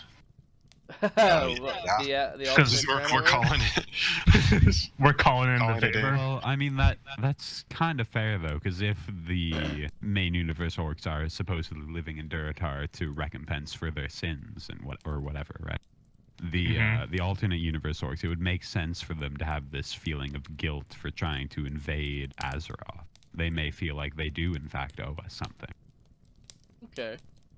But considering that the orcs do live in this perpetual state of atonement, and considering that as a consequence of their war, they may have lost a significant portion of their clan identity. When you think about the clans that are still active in World of Warcraft, it's the Frostwolf, it's the War Song, and there's some other clans that are still active, but have been changed in a way. The Burning Blade clan now contains a lot of just demon worshipping cultists. The Shattered Hand clan is now a multiracial group of intelligence officers, and then there's a few defunct ones, like I looked up and looked for the ones that are considered defunct now. Thunderlord is defunct. The Burning Blade is sort of active, sort of not. Again, half of them are cultists, and there might still be some left. The Blacktooth Grin clan, although not referenced in Draenor, is folded into the Blackrock clan. The Blackrock clan is still considered active. The Bone Chewer clan is it's active, but it's unknown if there's any of them that were not turned into Felt Orcs in Burning Crusade. The Laughing Skull clan of orcs are mostly unknown, probably defunct, because they're currently being led by Mogor, hero of the War Maul, and a lot of them are now Fell Orcs. Then, the Storm Reaver clan is 100% defunct. The Twilight's Hammer clan has become the void god worshipping cult that it is. And so, yeah, Orcish... Dragon Maw. Did Dragon Maw too? Yeah, they're still kicking. So there's a lot of clans that are active, and a lot of clans that have since fallen away. So what is the place of Orcish clan identity in the modern Horde? And if it's... I personally don't think it's that important to them anymore. I think they're more of a homogenous culture of the Horde clan, and the clan identity is a little bit more personal to them. I don't know. What's your take on that, Rahkris? I'm gonna answer really quickly, and then I must excuse myself, as it looks like something has pulled my attention away for a moment. How dare they? I'm gonna try and come back ASAP. You better. But it's, I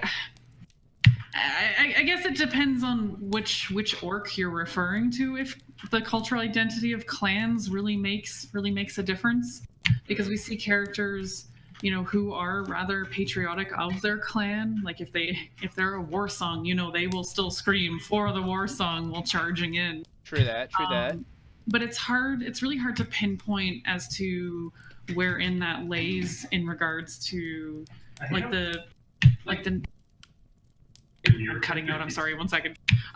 Like New Age sort of Horde ordeals, because we've kind of merged all together as this collective Horde, and it's hard to really have that sort of identity. I mean, I really don't know how to answer that question, other than it really depends on which orc you're posing it to, because I know, like, if you asked Garrosh Hellscream, you know, if he still fancied clan dynamics, of course he's gonna be like, you know, for the war song. True that. Whereas if you ask, you know, Thrall, hey, how do you feel about your Frost Wolves? It's kind of like, oh, you know, I like my Frost Wolves, and I kind of got to see my dad, and I guess I'm gonna kind of just slink away over here and have kids later. Like, oh man. Breed. Yeah, no, exactly. Oh, I forgot to talk about aggro when we were talking about the Magar. It's a good thing I'm dipping out, because there's no orc that makes me any angrier than that woman. Oh, really? Well, hopefully you can come back and tell us all about why.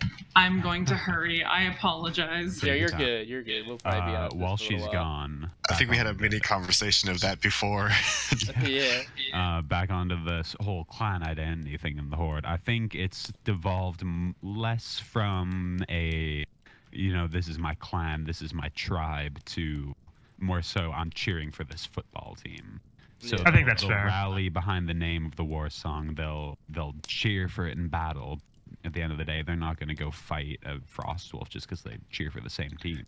Like I look at it in a similar way. I didn't mean to cut you off there, but it's like if you're an army guy or something, you might be from Texas and wear a Texas patch on your kid or something, you know, but you're still a U.S. Army guy, you know. Right. I think that's a good comparison. Yeah. Your origin is no longer what defines you, but it is something that you hold close, and you know, you have more in common with your fellow man for being in the army than being from Texas or a different state. If Right. you happen to find another army man from Texas, you guys could be bros. You might not be. You'd understand things that other people don't. But does it Like affect you at all? Whataburger. Yeah. Right. Yeah, like clearly I'm a man of the human variety, But if Yeah. someone asked me what am I, I'd most likely go Canadian. And I think that's similar to the sort of idea of them saying I'm a war song orc. Yeah. Like, this is where I'm from, these are my roots, but there's still because- the horde idea. But because the other answer seems like something obvious. Yeah. Well, with the Magyar, I think they do have some shared kinship in the fact that they both even though Well, of course. the green That's skin, unavoidable. Yeah. Absolutely. If you're stuck in that sort of situation with other people who are, for lack of a better term, being shut out from your society, you're going to form a bond. And that's something that you won't really be able to get out of just other members of the Orcish tribes because you went through that hard shit together. It's Yeah. why brothers in arms are so tightly linked. it's even though that the green orcs drank the blood or were near the fighting and were near the corruption, even though the Magyar did not, they both inherit the consequences of that terrible war, the shattering of their world. The Magyar inherit having to survive in that broken world. The green orcs had to inherit the consequence of living in the internment camps. But they both suffered the events of that fateful day when Gul'dan offered the blood to the Orcish people. So they handled it in different ways. And that's why I think the Magyar are the greater candidate for as far as relationship with the main universe orcs, because the Draenor Orcs are just going to represent everything that the Orcish people used to have, and it undermines what they lost. You can't have an Orcish society built upon, reverence for what they lost and trying to deal with an uncertain future by brotherhood in arms, and then have the very thing that you've lost and are trying to remember what you lost as a means to get better standing right next to you. Right. Because where is your drive then? It's like, oh wow, I could be... Before I met the Drowned, it's like before the alternate universe, the orcs were using the memory of their past to remember how to be better. And Yeah, they didn't want to succumb to the demon curse, and they actively fought against it. So they would actively seek out these methods of living as they used to in a way to just combat that savagery that they've adopted. Yeah. But in the Iron Horde, it seems like they adopted a savagery without drinking the demon blood. And it seems like just an unideal goal for the modern orc. See, it's like, you could have a game that depicts a race at its pinnacle, at its peak, but I think instead, if you have that same race and say that they were at their peak, they've been brought down, and now they're trying to strive to get back up, I think that's a more interesting story, because they've come from a place of loss. Yeah, absolutely. And so that's why I think these alternate universe orcs, who are basically that pinnacle of orcish society, is not as interesting to me. Because I don't want to see what the orcs used to be. I want to see what they're going to be. I mean, yeah, that's part of why after WoD, the thought of playing an ogre became very appealing to me. Because they once had this mighty empire, and now they're cave-dwelling idiots. There's something really cool about that. I mean, even in their empire, they were kind of all idiots. Yeah, They they were- lived in big buildings, not caves. They were stronger and they had more slaves. Yeah. That was, yeah. They were as smart as they were big. Mostly. Certain ones. I don't know, Nakula. You're our devil's advocate here. Which do you think is a stronger relationship building thing with the main universe Green Orc? Oh man, Well, did you I already make it- said. I kind of want to talk about ogres more now. Well, now you said. Well, he already said I have to play devil's advocate, so which Oh, I'm happy. I'm happy to do. Oh, am I not supposed to spill the beans? No, I'm happy. It's all good. It's all I'm good. happy to Let's hear do it. so. Basically, the Magyar orcs, I would argue, are far too few to make a substantive difference as joining. Although I suppose that argument could also. I am Yeah, glad they you also brought fall that down. They are point very up. small in When number. That could also go Void to- elves, I was just caught myself there. Yeah. Yep, I'm Um, so glad you brought that up so I could cut you off at the knees. The Void Elves have rendered that argument null and void forevermore. God fucking damn it, Blizzard. You gonna let me finish? Well, before Yes. that, blood elves. So I wanted to get that in. Go ahead. Sorry, you done? You done feeling yourself? Yeah. Yes, I am. Let me just All wrestle right. this erection back into my pants. Okay, why else? Why else would Draenor Orcs be good? I think the Draenor ones could be a good option because the loss of that older orcish culture has basically left the orcs as we know them in our universe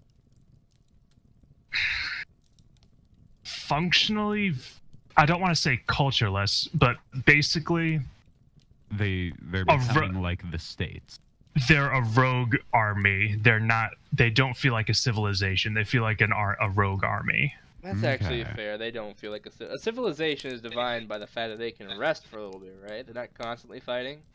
I don't Exactly. know what you define a civilization. What I would say civilization, as in they have an established system of arts, of cult, of religion, of systems in place, of commerce, and all this stuff. I mean, basically, I know it's supposed to be the heart of the Horde, but the Barrens are basically entirely undeveloped until Garrosh comes along.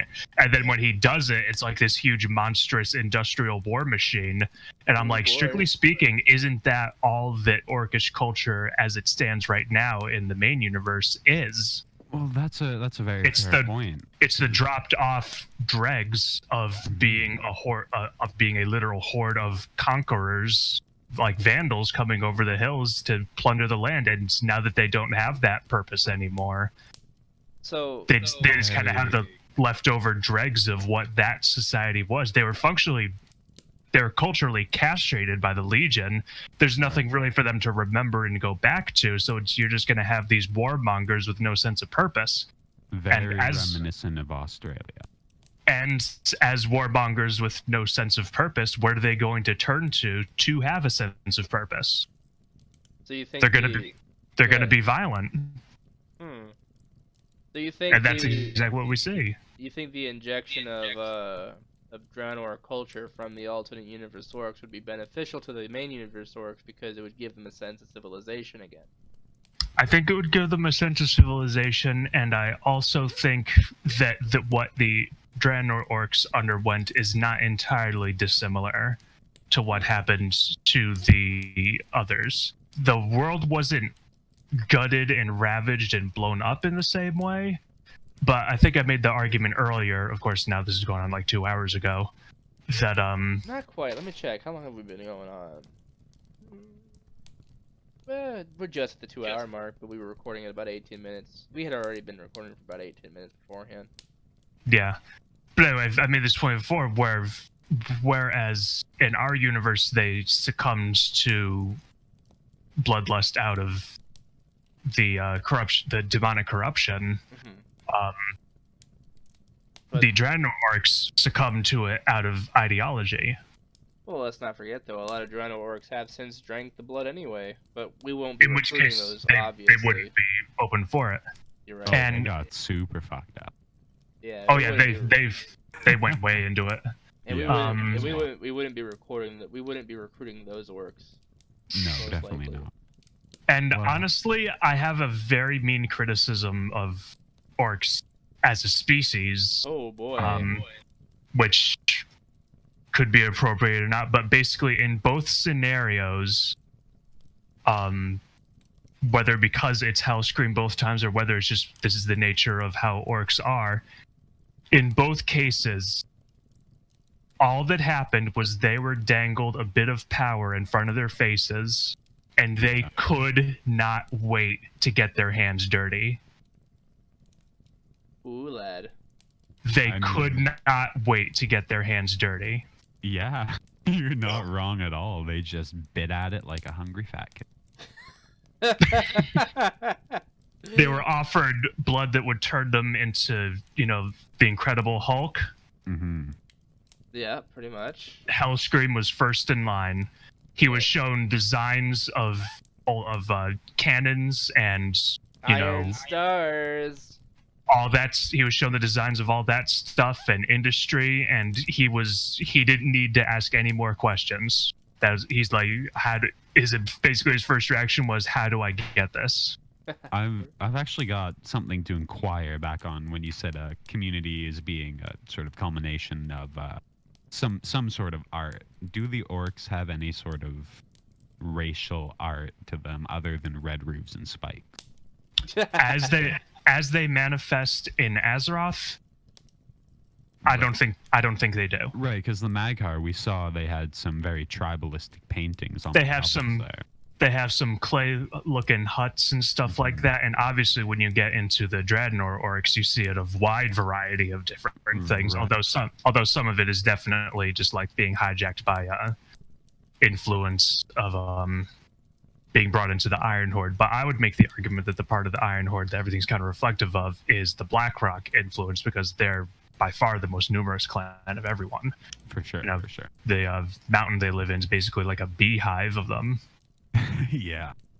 And since they make up the bulk of the entire species, really, it's kind of inevitable that their aesthetic would spread to be the Okay. norm. Yeah, that's fair. Now, if we saw this injection of Draenor Orcs into the Horde, the AU Draenor Orcs, Mhm. do you think the lack of sort of creative output coming out of the Orcs is because they haven't had a chance to evolve to the point of it, or do you think they're just a naturally war-seeking people? Like, will they I sort of set think- up and paint outside a river for a while, or will they just try to knock the teeth out of the rock? I think they're hamstrung by their own legacy. Hmm. I think they could do that, Right. but they're so overcome. Well, I don't want to say overcome. That sounds like they have no sense of free will in the matter. They're But very there's- honor-bound.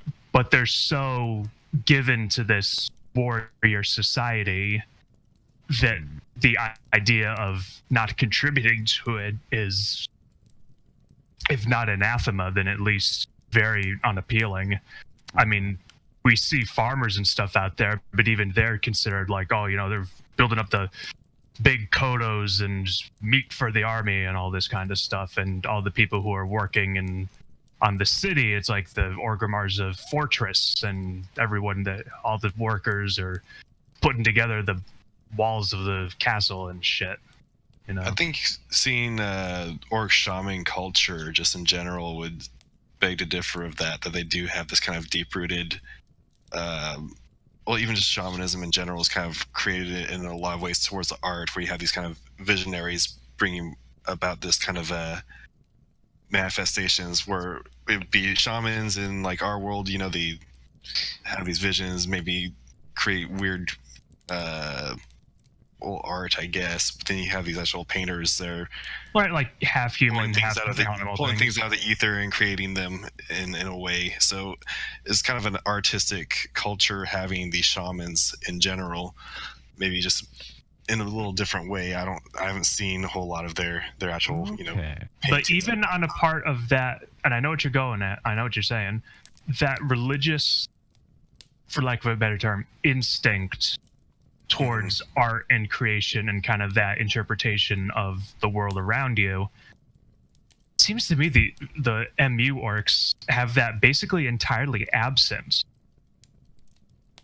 No, and yeah, I would say that is a thing I've that made this deep rooted argument. in older orc culture. I think it would have. Pre entering Azeroth. I think it Okay. would have to have been, especially if you look at AU Draenor, you see the Laughing Skull have like that whole thing with their mask. The Frost Wolves have their whole principle of bonding with the wolf that they raised from the cub or whatever. Hmm. Thunderlords have an entire civilization built around the principle of hunting giant monsters. Yep. I mean, yeah. Yeah. All right. That's my So opinion out of the water. Definitely a lot of, I think, cultural benefits to integrating the lost Draenor clans.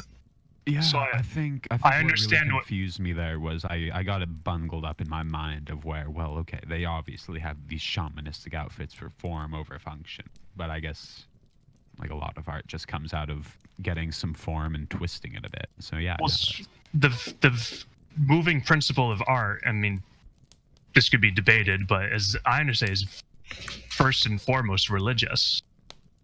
In a lot of And- ways, yeah, you're kind of creating these symbols into things and bringing them together and trying to make meaning out of it. And Which maybe even you with can't put into words or something. That'd be in a similar way that the shamanism kind of works in that way. exactly, And as much as Thrall might, that isn't really the orc faith anymore. It doesn't seem to be. Definitely one aspect of art, though initially it was very much just the method of purveying a message. Because back before written language Before or language, spoken yeah. language, if you see an elk, that's universal. Right. So it's very much a means of communication, and looking back on it now, the orcs are nailing it. When you see an orc shaman, it's like, oh, I'm about to get fucking zapped. He's got a wolf hood on, he's got big claws. But that doesn't say anything about his role in the society. That's true, yeah. Well, It doesn't really. Shamans in orcish society are held in pretty high regard, aren't they? Here's my problem with the way shamanism is presented. Okay, let's hear it. I see very little in the way of worship or reverence, and I see a lot in the way of contractual. Yeah. I'll offer this up, and you will do X, Y, and Z for me. That's the sense I get from it, at least. Okay. All right. So it's taking just more of the sacrifice for the future type of bargaining. They may have long-term goals in mind, and they may even have honorable goals in mind, but it functionally operates as a contractual system. There's very little sense of genuine reverence that I saw in alternate universe orcs, like alternate Drekthar. Right. And I'm not super fleshed out on my orc lore, but did we see a lot of that reverence coming out of the main universe orcs? What, Out of the main ones, I personally, Yeah, I'd say so. Thrall taught it that way. he taught it that way, but did he practice it that way? Did you see him like sparking up some incense and getting ready to pray to the rock gods at night, or was it more? Not. He was too busy being a war chief. Ironically, the best representatives of shamanism are the Draenor, in my opinion. I think that the trolls are. Trolls did a pretty good job of it too. And I can grant that, but I feel like as far as the mystic aspect of it, the sort of that whole experience, I think that the Draenor, like they have that Thoralius, the wise guy in Northrend. Yeah. I think that really captures the essence of it, and I don't really see that happening with horde shamans a lot, if at all. Well, so I think we can summarize this portion of it by saying that the Magar Orcs play a good counterpart to the main universe Green Orcs because they both share in the destruction of their home world, and that's something that they've both lost, and they've both had to deal with the loss of that world in its pristine shape in some way. The Magar with each other and surviving on Outland, the Orcs in dealing with the aftermath of the First War and the things that they did during the First War. And the alternate universe orcs play a counterpart to the orcs by representing the very culture that they lost, and how to live like an orc in the epitome of their society, in their height of power when they were part of the Iron Horde, and having the memories of their traditions and their cultures very fresh in their head. Does that sound about right? I think that's fair. I personally think that the alternate universe orcs would ultimately undermine the entire point of the Green Orcs, because I still don't think you can, if you're motivated by the memories of what you lost, to have the living embodiment of those memories too close to you, too proximal, is going to make you lose your drive to be better. So I think the Magar are the better contender for the ones that play a better counterpart to orcs, as we know them. They're both interesting. I'm definitely a believer in both and not either or. Yeah. I'm very much on the fence, leaning a little more towards Maghar, just because I'm concerned of how much Blizzard likes to bring very big lore characters back. I don't want WoW just becoming Dragon Ball 2.0. And that's a fair concern. Absolutely. I am happy That's a great concern. I am happy to dismiss anything and everything from Warlords of Draenor on the notion that it is an alternate version. I don't care about alternates. I want to know how the main world's going to spin. I have never cared about multiverses in DC Comics and Marvel Comics. I don't give two shits about Doctor Who. And I'm, it's a good way to turn me completely the fuck off to a storyline is introduce multiverses and alternate shits. Couldn't care less. Don't care less. Keep it away. And I reiterate that this is not an alternate universe.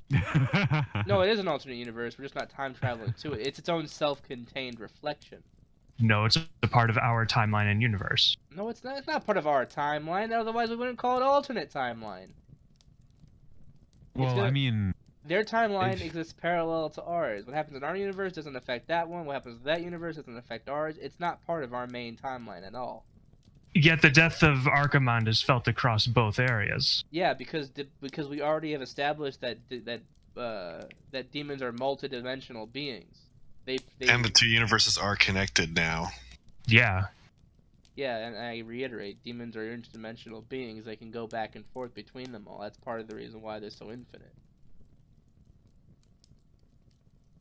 Archimonde's only actually dead because we killed him in the Twisting Nether, where time... We already know that time operates differently in the Twisting Nether. So do dimensions. Right. So glad we're done with demons, man. If I had to kill one more Archimonde, I'd fucking kill him. One more Archimonde, I swear to God. Jesus Christ. So, an interesting argument that I read when I was posting ideas about this case for the Brown Orcs was, we should get the Magar because Outland is a far more iconic place in the World of Warcraft mythos. So much more has happened there that have been turning points for the lore.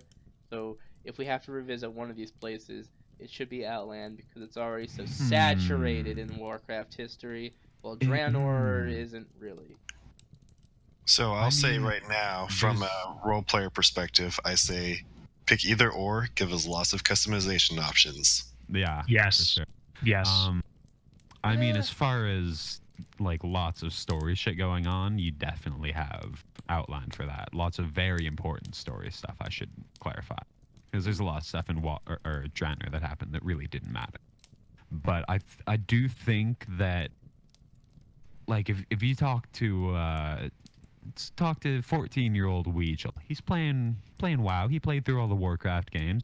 You ask him, okay, what do you think of Draenor? He starts screaming like, "Oh man, that's the best place ever! I've heard such crazy things. Have you seen the demon-riddled remnants of it? It looks awesome." So I definitely think Draenor is super iconic. However, you definitely do have more important story going on in the Outland zone. I think Draenor is iconic in the sense that, the legend is larger than real life. Yeah, and that's something that Blizzard hates to respect in World of Warcraft, clearly, because I can kill pit lords in half a minute when it took Grom his entire life. Yeah, true that. I feel like the memory of Draenor is so much more important than the actual Draenor, and so to introduce Draenor again is to continue undermining that loss. Yeah, but the thing about MMOs is I don't think you can ever come back from that loss, because you still have to experience the zone every time you're questing. Every new player is going to go through it if they don't boost it. And it's a fault of video games, honestly. You can't have these kind of immortal type, just terrifying beings, or that can be respected that well. Like this is why you can't have a proper Cthulhu game, because if you give any of these things a hitbox, it's killable.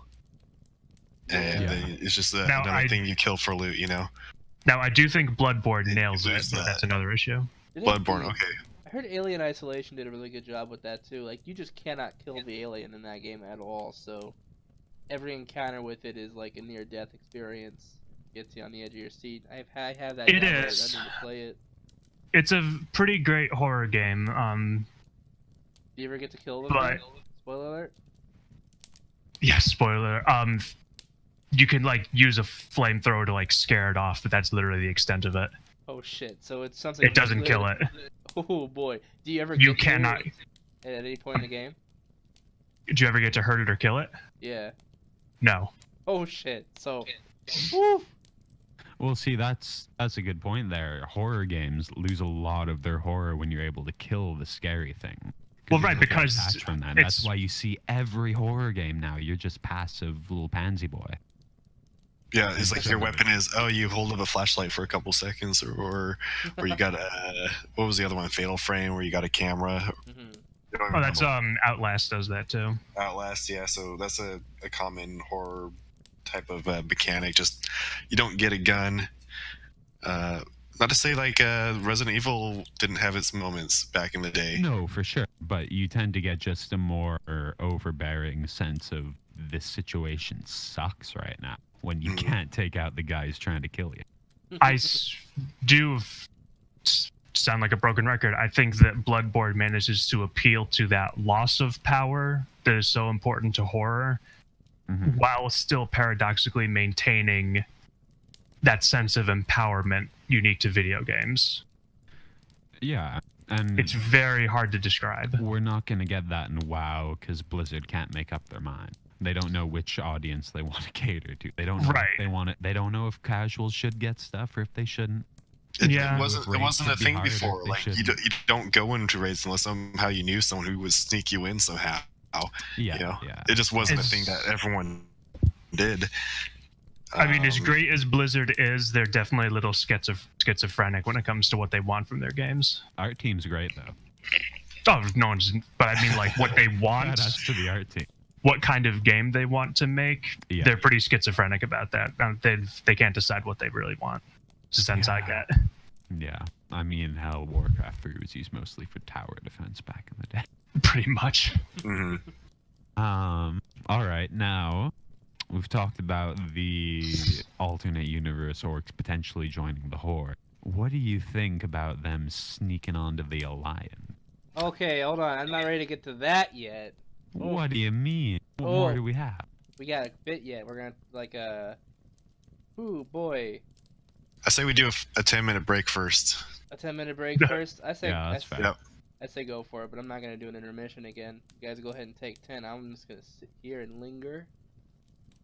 Talk to yourself. I guess. Oh, okay. I guess so. Am I gonna be the only one here? Am I the only one who's staying? All right, I'll take a minute break. If I'm still here. I gotta make a quick phone call to make sure I can pay rent. So, shit. I'll hang around. Well, I'm still around.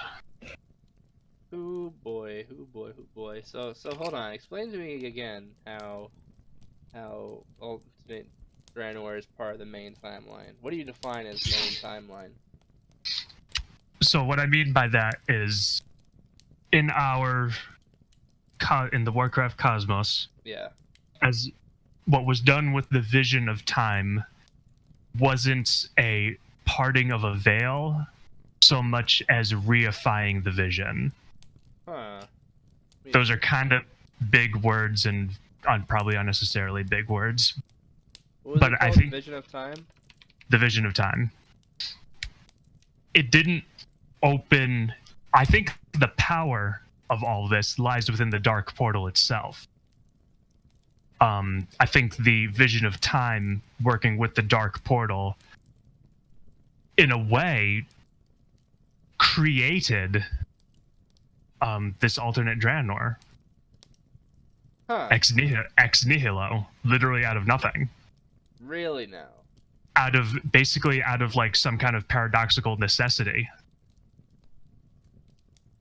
The Vision of Time is used during the trial of Garrosh Hellscream to show the court exactly what occurred without relying on witness testimony, such as Durotan's attack on Telmor, or Malkarak beating Corjus within an inch of his life. Kairos also tinkered with the hourglass to make it stronger, to the point that his fellow dragon Chromie grows suspicious. When his work on the Vision of Time is complete, Kairos locks Chromie in a cage and uses the hourglass to escape with Garrosh through history, traveling to the planet Draenor 35 years before their present day. Uses the powers to call on alternate versions of heroes from 8 different timelines, causing chaos to erupt in the courtroom, distracting anyone from following him or Garrosh. The Vision of Time was destroyed in the process. Chromie quickly recovered the broken pieces for safekeeping. While most of the Vision of Time's pieces remained on Azeroth, Kairos was able to bring one shard of glass to the alternate Draenor along with him. He explained to Garrosh that it was still connected to the other pieces on Azeroth and could be used to bring Garrosh's new horde back there. Garrosh gave the shard to Garrosh. No, Kairos gave the shard to Garrosh. Excuse me. Believing he was incapable of I don't know, man. My conclusion, I'll definitely admit, is ultimately conjecture. People are going to be disputing. People are going to be disputing this until the last server goes offline. Until the heat death of the universe. Yep. Yep.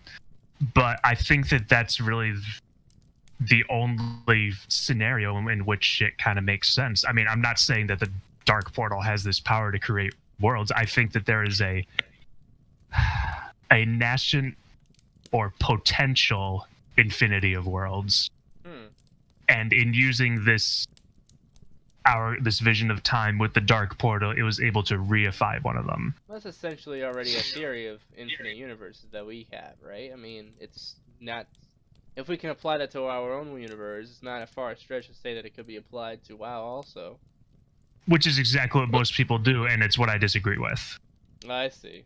Well, the difference lies in whether they actually exist or whether they exist in potency. Oh, hello. I argue that they exist in potency for our world and for Azeroth, frankly. Oh, bro. What? I was just checking a while ahead.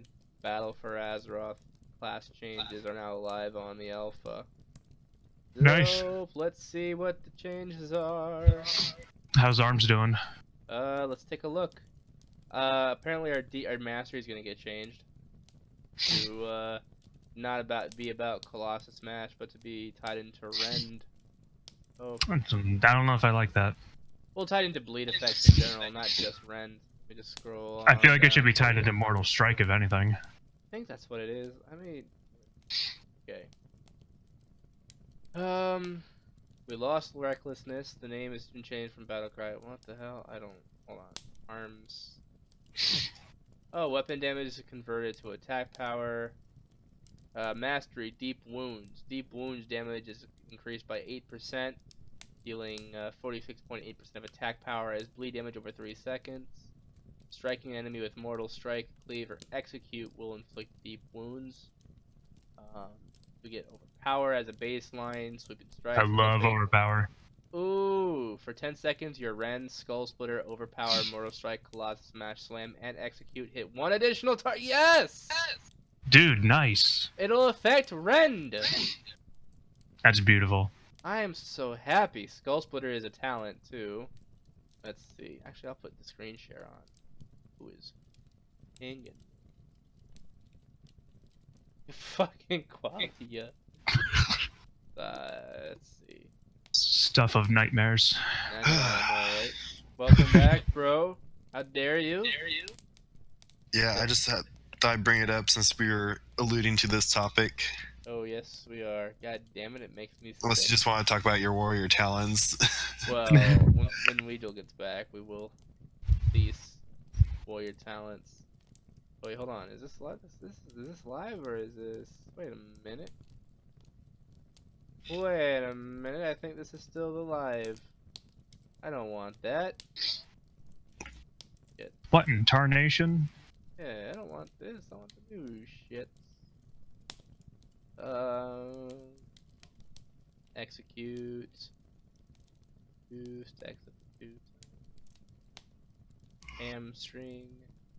Mortal Strike. Oh wow, oh boy. Cost change from 20 rage to 30 rage. Jesus. By the way, I put in some more B-roll into that shared drive. Thank you for that. I can't wait to take a look. I don't know if you can pull it up because it's a big one. It was me flying around in the Grand. I'll take a look. Oh, new talents. Deadly Calm. What just happened? What did I click on?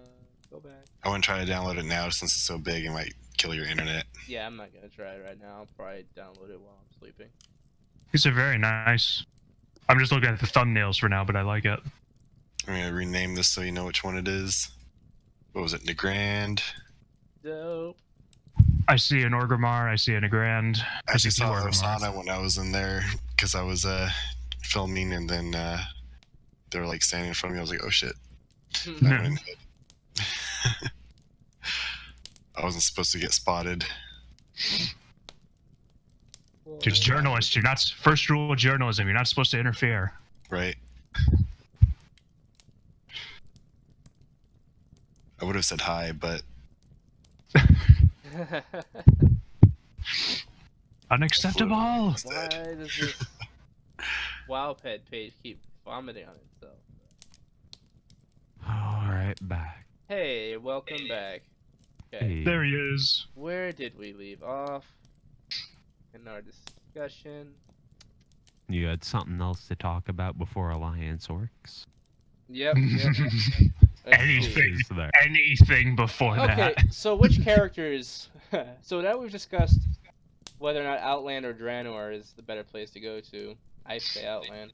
What characters do you guys want to see back? Do you guys want to see the still alive AU characters? Do you really want Duratan and Draka to come back, leading the charge for the AU Orcs? Do we really want Grommash back after the fact that he is not tried for his very apparent war crimes? I don't give two shits. The guy is an evil dictator, and just because we helped him beat the big bad at the end, or he helped us, doesn't mean he gets to get off scot-free. I don't want to see him again. Without those three, I don't know who else I'd want to see leading the alternate universe Orcs. So, I'd rather see Joran Deadeye. I want to get him some development. What do you guys think? No, I was actually gonna say that. Is I think that he's basically the de facto Yep. he leader is. of the Mag'har. Pretty much. There's actually 3 of them. They're called like the Lightning Brothers. The Lightning Brothers? If you look them up on Wowpedia there or whatever, there's like 3 of them under the rock, sort of in, right, in a those council guys. at that. Yeah, I mean maybe all of them collectively, or just unifying under the words of Joran Deadeye. Oh man, that'd be dope as hell. But he's the only one with like a name anymore, you know? Yeah, still. I'd like to see him do some more stuff too. It's a shame that all the good ones are also dead. I don't But know. again, he's the only surviving heir of any war chief, as far as I can tell. That's true. That's true. So he would absolutely be the first to step up. I mean, I would just like to see. Pardon me. I like the Mag'har Orcs. I like their characters a little bit more. I don't think Duratan would want to come over here and deal with our shit again. I don't think anyone would want to come and deal with our shit. I Yeah. can't think of any alternate universe Orcs with any redeemable qualities that didn't die in Warlords of Draenor. I don't want Right. to see any of them back. What about you, Qualia? Does your heart ache for the return of any of those AU Orcs? And I want being Orgrim cross-eyed back. is not a No, redeemable hold on. It's just I gotta think of one. I want Wyrmrest back. He's dead. I don't care. I want him back. I'm just trying to think if they're dead or not, though. The only live ones that I could think of with any merit are Rolcon and Kaz the Shrieker. Duratan and Draka. Yeah, those 4. I mean, again, Kaz the Shrieker. Yeah. Lancer's the Blade is off doing some stuff, but I'm pretty sure he's not that big a deal. We have the actual Lancer the Blade. So did our universe Garona die a long time ago or something, or is there 2 of them running around now? There's 2 of them. Around. There is still. Oh, that's Garona. awful. There is still a Garona over there, and then Garona is still alive and well. She does stuff with the Rogue class Order Hall. Which Isn't one? that awful? The main one is with the Rogue class hall. What with the alternate one? The alternate one's still rocking it in the alternate. Okay. Okay. I mean, as long as it stays that way, yeah, but You just had like 2 Coronas running around in our universe for a while. Why not? Fuck it. I don't know. I'm wholesale against the idea of having 2 orcs with the same character in the same place. Well, that crossover is bad. I mean, this is why I can't read comic books. Yeah. Okay, so. And I love superheroes, so this ruins me. Man, oh man. I think the Mag'har have had a more positive impact on the Horde and the story overall. And, They've had more Outland. impact for sure. And yeah, and I don't think the Warlords of Draenor Orcs have had much of a lasting effect. The only one in there who had a lasting effect was Gul'dan when he came out and he opened up the Tomb of Sargeras. And he was just doing that at the urging of Phil Jaden, basically, who is also dead. Hooray for that. Finally. Although, honest, man, Fucker. the death of Kil'jaeden is almost bigger than the death of Sargeras. Yeah, maybe, right? Almost. He's the dude we see more of. He's like the largest active mover and shaker. Although that's only in relation to us. You know, there's probably Sargeras probably has a lot of irons in the fellfire. You're probably right about that. Not anymore, though. Now, okay. Here's why I want to talk about the impact on the mythos. Warlords of Draenor is by far considered to be the weakest of the story. I mean, even if it's in whatever status the alternate Draenor exists, either as a rarefied, complete world counterpart to our own, or It's reified, not rarefied. My mistake, reified. Get it together. The storyline that got us to the Warlords of Draenor was convoluted, complicated, and weak. And I still remember when Metzen was on stage at the BlizzCon that announced it, and he was like, "So wait, is this back in time or is this an alternate dimension?" And Metzen was like, it's kind of like, but it's a little bit of this. And I guess it's also, he was having trouble delivering the story of his own goddamn product. So I knew from the get-go that this little expansion was going to be a shit show. And it feels like nothing that happened in there mattered. Nothing that happened to the nothing that happened to the Arakoa seemed to have mattered. Nothing that happened to the Ogre Empire seemed to have mattered. Nothing that happens with the Patani seems to have mattered. And nothing that happens to the alternate Draenor Orcs, the alternate Draenei seem to have mattered.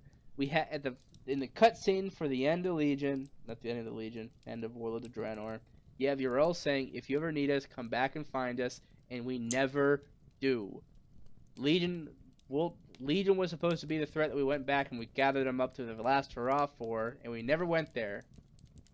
It makes me think that even Blizzard wants to forget that this place existed. So that's the weird thing for me. If we didn't go back there to get more allies to fight the Legion, why are we going to go back there to get more allies to fight a faction war?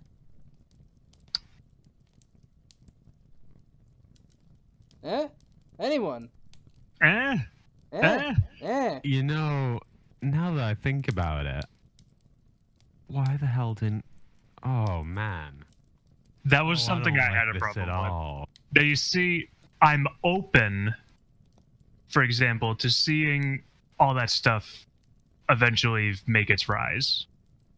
Encountering the greater Ogre Empire, encountering more with the Batani, more with the Arakoa, all that kind of thing. I'm willing... Maybe. Well, hear me out. I'm willing to say, okay, we're not going to do that with this expansion. I don't see why we couldn't have, but I'm willing to concede that.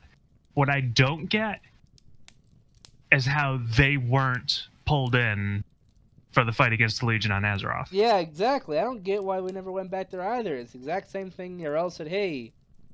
They said, hey, when you need us, we'll be on call. Yes, we didn't need him. You know what? And we never did. Let's take a look at that cinematic. Archimon defeat cinematic.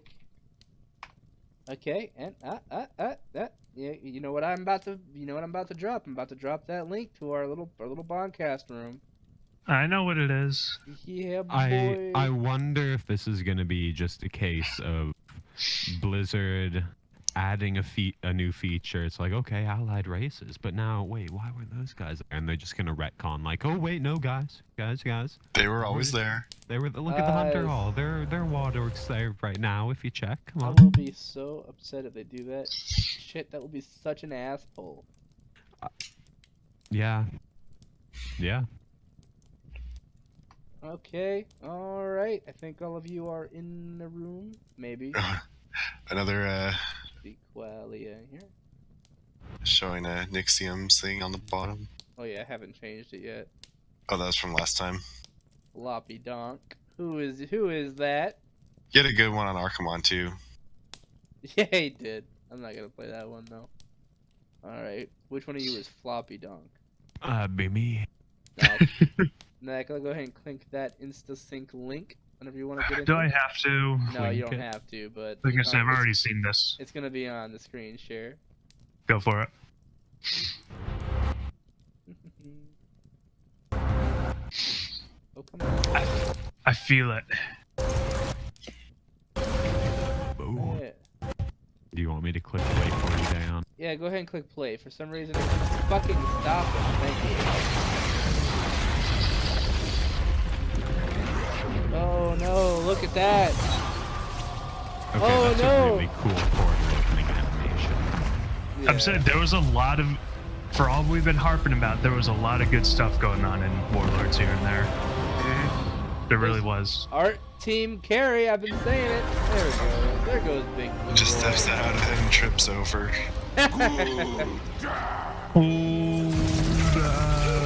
Who left that there?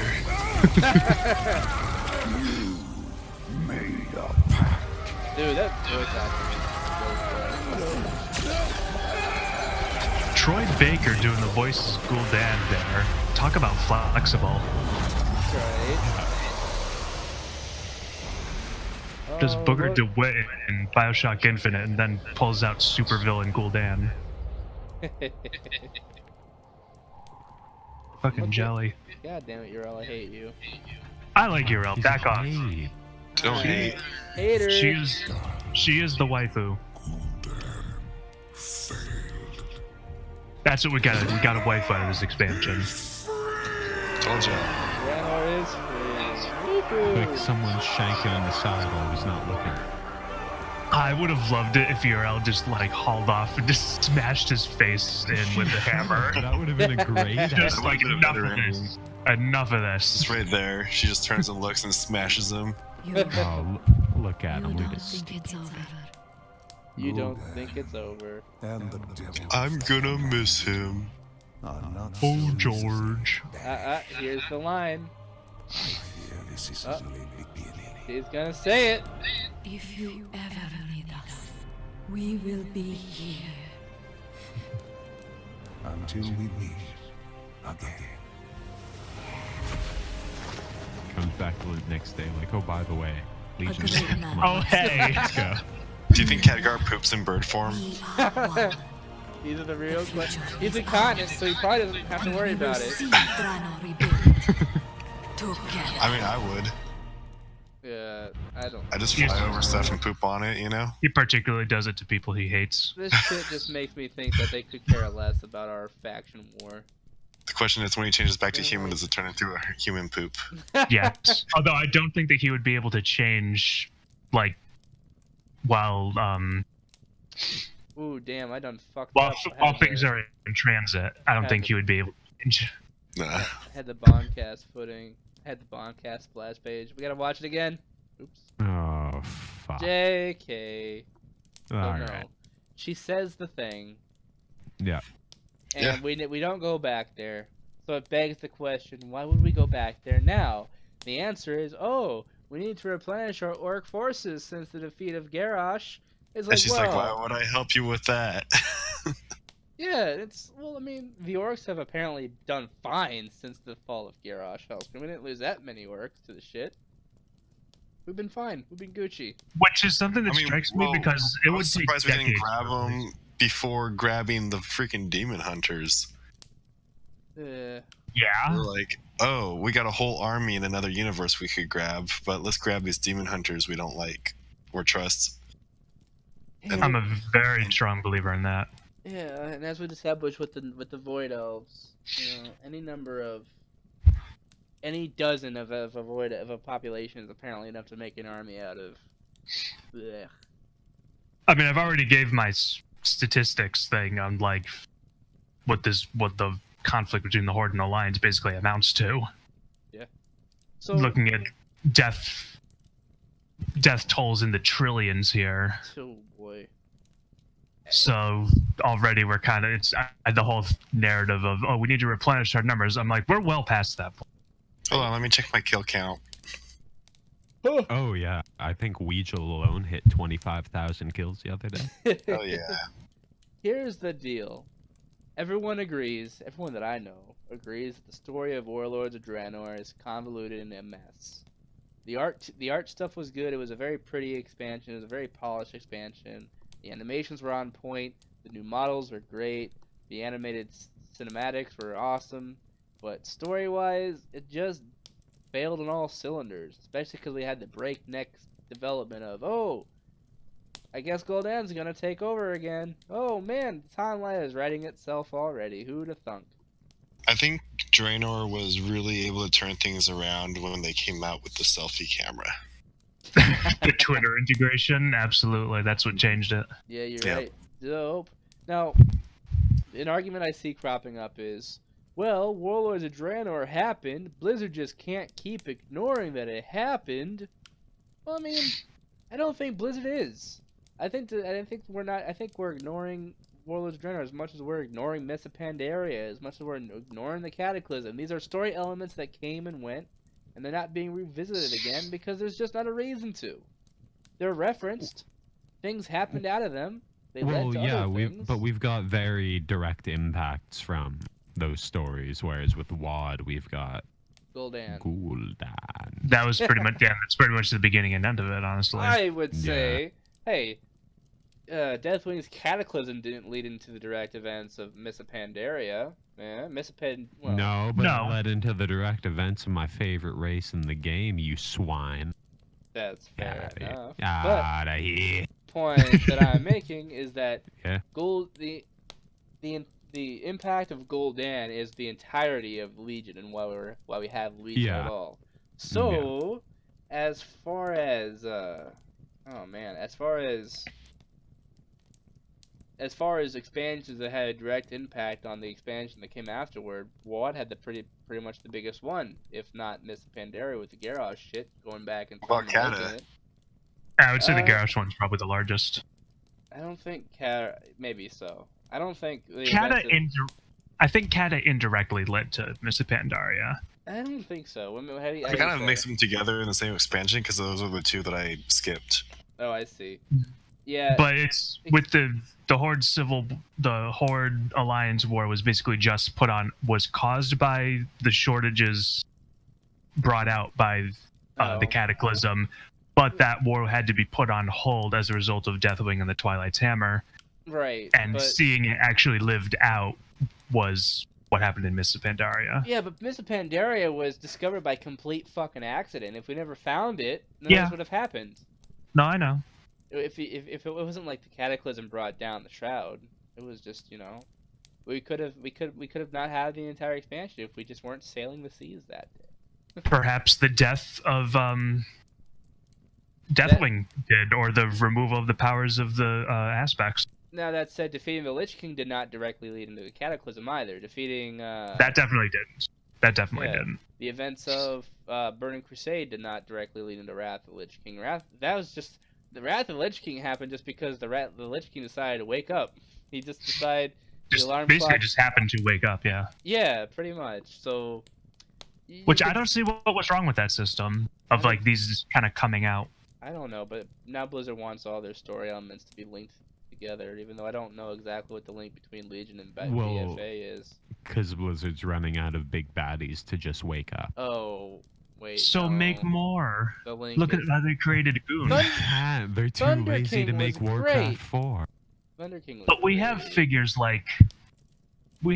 like this new Goon is coming up. He looks pretty interesting. We still got I mean, I don't know. Goon is his name. Goon does seem interesting. I thought Thunder King was a great villain. I liked him a lot.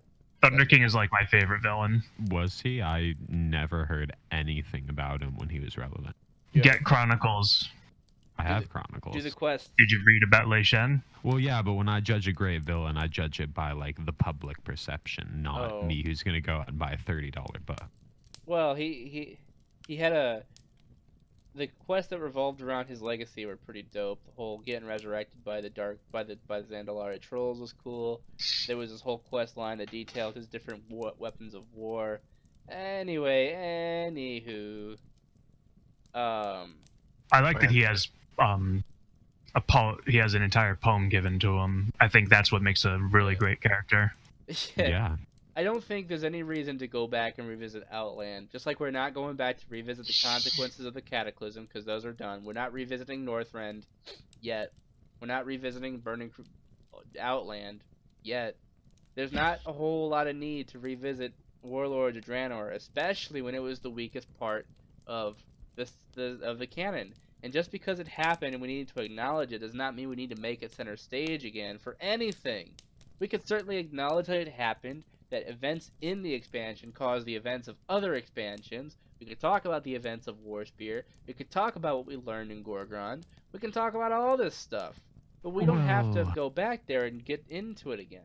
Yeah, but at the end of the day, WoD was when they introduced the very cinematic voiced-over questing, and a lot of people who skip through quest text don't even know the names of the Magar. And so they're just going to have that inherent connection to the Well, alternate universe. Or That's fine. We're going to talk about community appeal in a second.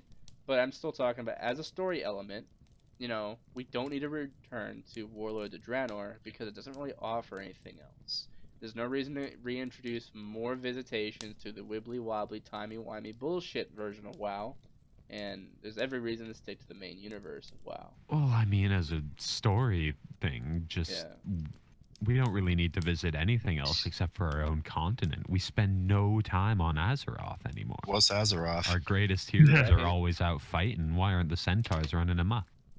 True that. But that said, I don't believe any narrative. If we can acknowledge that Warlords of Draenor is the weakest part of the World of Warcraft story, and we can acknowledge that no story is obligated to return to any point of its story, not to mention the weakest parts of it, it's not like this is Chekhov's gun. Chekhov's gun was introduced, and we saw Act 3 where the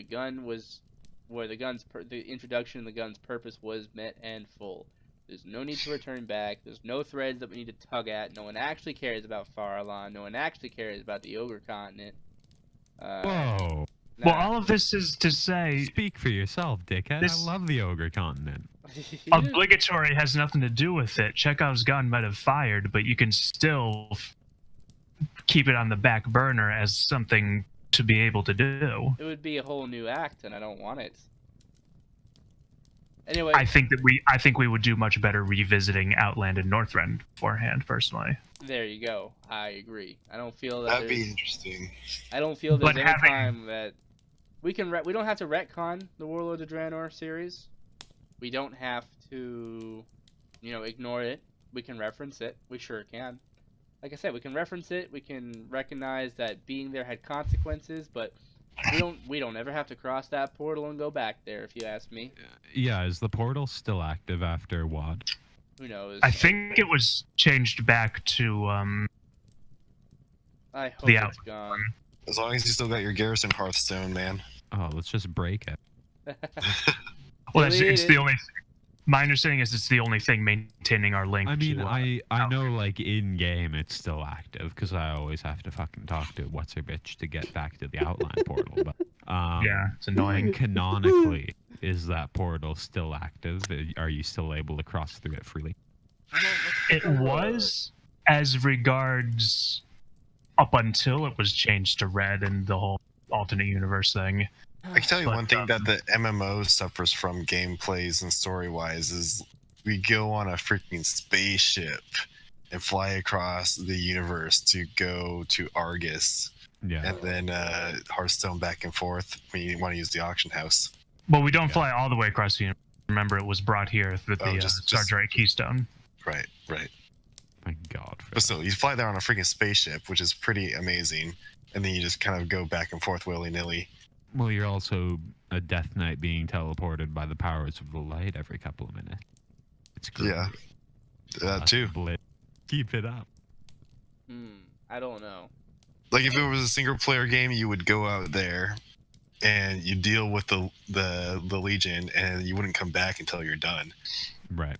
But anyway, my question about the portal was very much just to say that Blizzard's fortunate in that the weakest part of their writing is sectioned off from the real world by a portal, because you can just not have the portal work anymore. You could Exactly. The portal battery's out.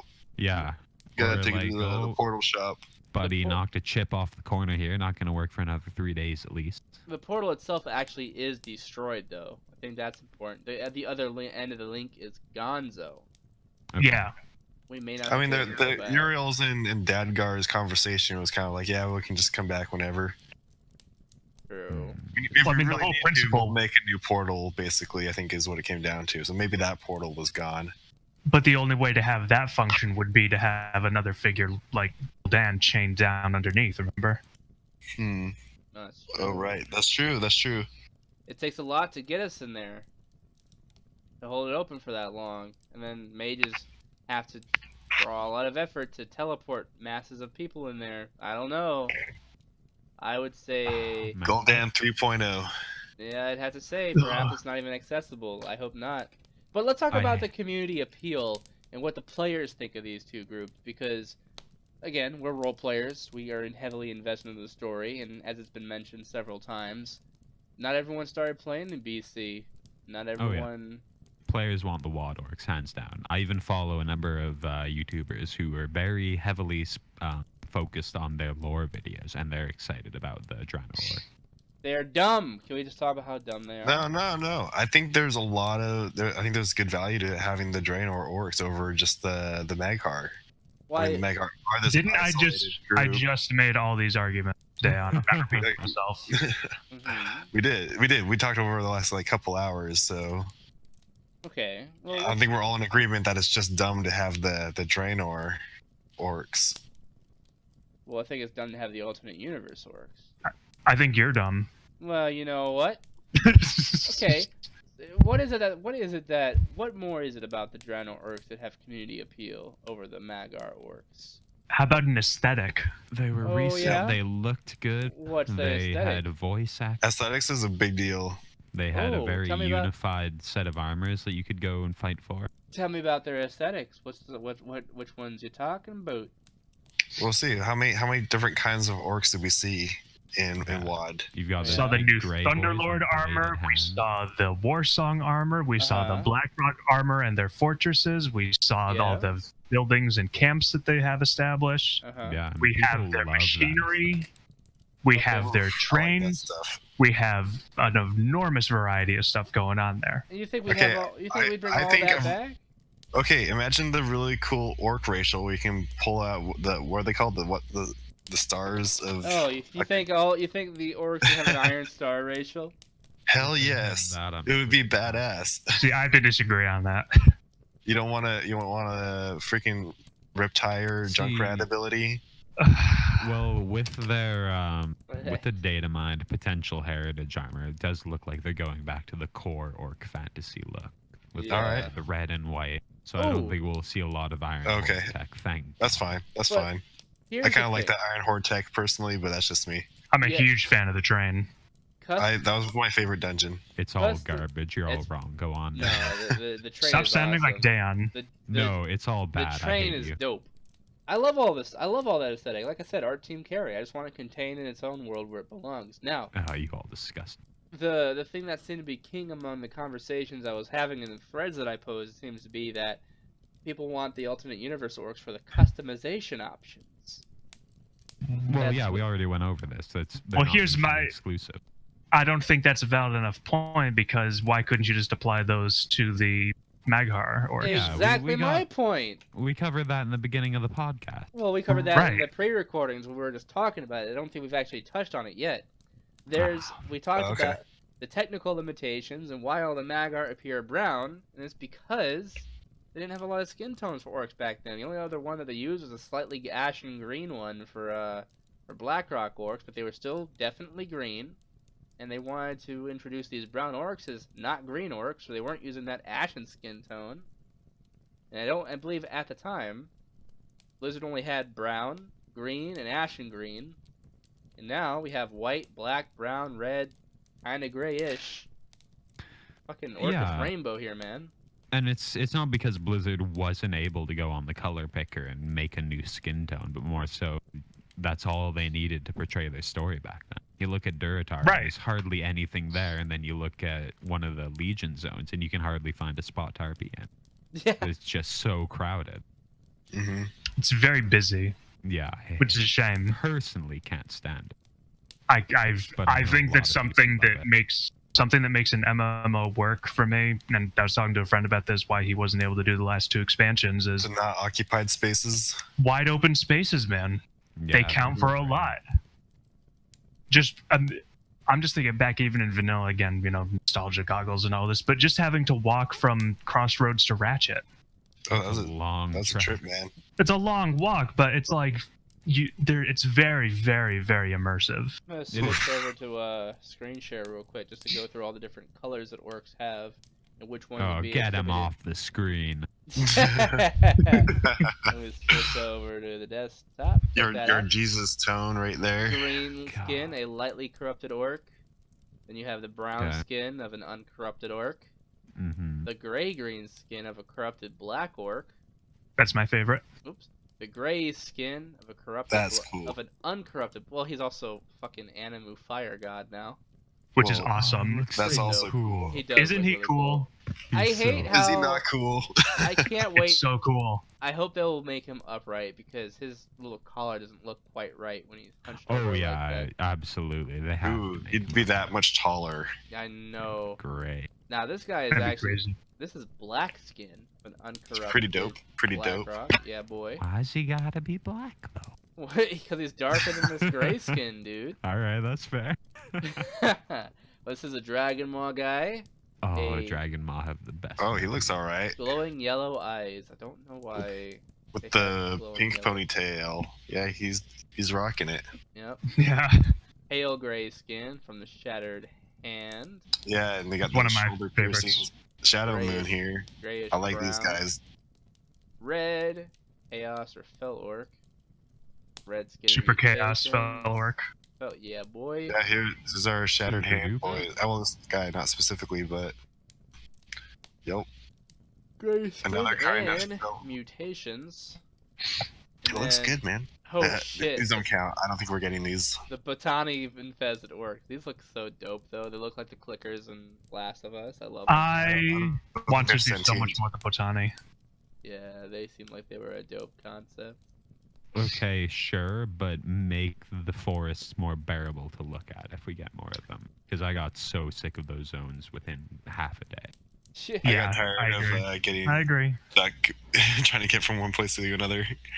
Oh my Make them So- look more haunted, I think, would be. So here's the thing for me. Since we know that Magar are consisting of all the Orcish tribes, and we know that since we previously established that all the Lords of War episodes were told from the perspective of Murad in our own universe, and because it depicted that video depicted the Shattered Hand Orcs, we know that even in our main timeline, Shattered Hand Orcs had gray skin. We can make that reasonable assumption. So Well, we know following- that from Chronicles too. Yeah, and from that trend, we can assume that the Blackrock had gray and black skin. We know that the time in our own world, the Dragon Maw have gray skin.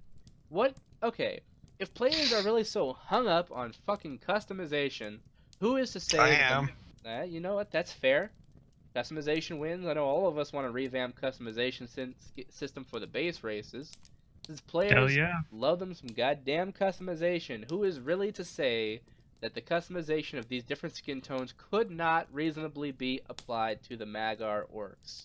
Well, obviously not the red ones. Well, no, Right. the red ones But would not be canon. I'm not talking about all Anyone of who these. thinks that those skin tones are not at all going to be applied to the Magar orcs in any way is just being foolish. That really, yeah, that doesn't fold up at all. No. Yeah, and some people were saying that the Magar would not have the pale gray skin of the Shattered Hand because they don't live underground, they live out in the sun. And I'm thinking, at what point does that skin tone just become hereditary, though? It does become genetic at some point, and I don't think living out in the sun is going to make you go completely tan. I think you're going to still be pale. Well, it's like how white people in Texas don't give birth to people with tan skin. Yeah, and it just because, and if you put them It in takes the a sun too while. long, you usually It just takes a turn- while. Yeah, it takes a lot longer than, no. I wasn't born from a monkey, all right? Whoa. It was a South Park evolution thing. Yeah. Yeah, dope as hell though. Should have led with that it was a reference. I don't think there's any reason, if people really think that, if people who want the alternate universe orcs only want the alternate universe orcs because they believe that they have the better customization options, I would hasten them to consider that that's not necessarily the case. There's really no reason the Magar would not also have those customization options, and I wonder whether or not that would sway the opinions of anybody who currently thinks that alternate universe orcs are the way to go.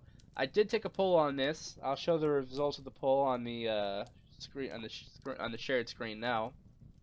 Oh boy, 59 total votes. And the questions were, what should the allied race orcs come from? The orcs of Draenor from the alternate universe, or the Magyar orcs from Outland from the main universe? And, much to my chagrin, the orcs from Draenor in the alternate universe are the ones that are edging out the ones from the Magyar in the main universe. So yeah, I think we just right to say that generally the players want the alternate universe orcs, sad as it makes me. Yeah. That's actually a pretty high percentage of Makar, considering that's a long time ago that expansion came out. Well, part of it's also because I shared it with our own Discord, and knowing that these guys know who both these groups are probably swayed it a little in one direction. They probably fuddled the results, Daben. They probably, yeah. Polls mean nothing. Polls mean nothing. Fake news. Fake news. Fake news. Look at your fake news poll Everything right is here. Fake news. This guy's a total fraud. Total fraud. How dare you impugn me like that, man? I mean, yeah, like, it's the same argument I hit you with every time. Galliwix has always been canonically fat, but for the first few years of his life cycle, he had a thin goblin model. Blizzard is not going to let technical limitations keep them from telling the story they want to tell. God damn it. Yeah, without a doubt.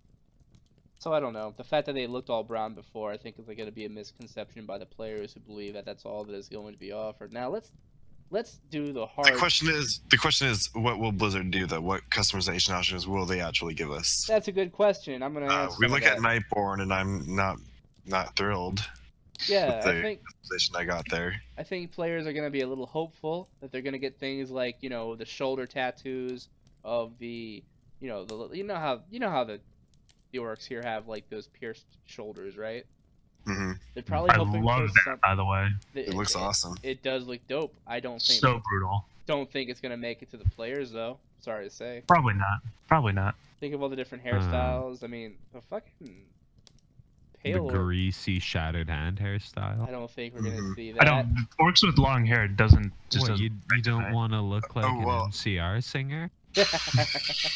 I mean, we did get some of that with the Void Elves, so I wouldn't completely throw new hairstyles out of the water. Like, we did get new hairstyles, new greasy hairstyles, mind you. So we might get new greasy hairstyles, is what I'm saying. Yeah. Greasy is an important factor.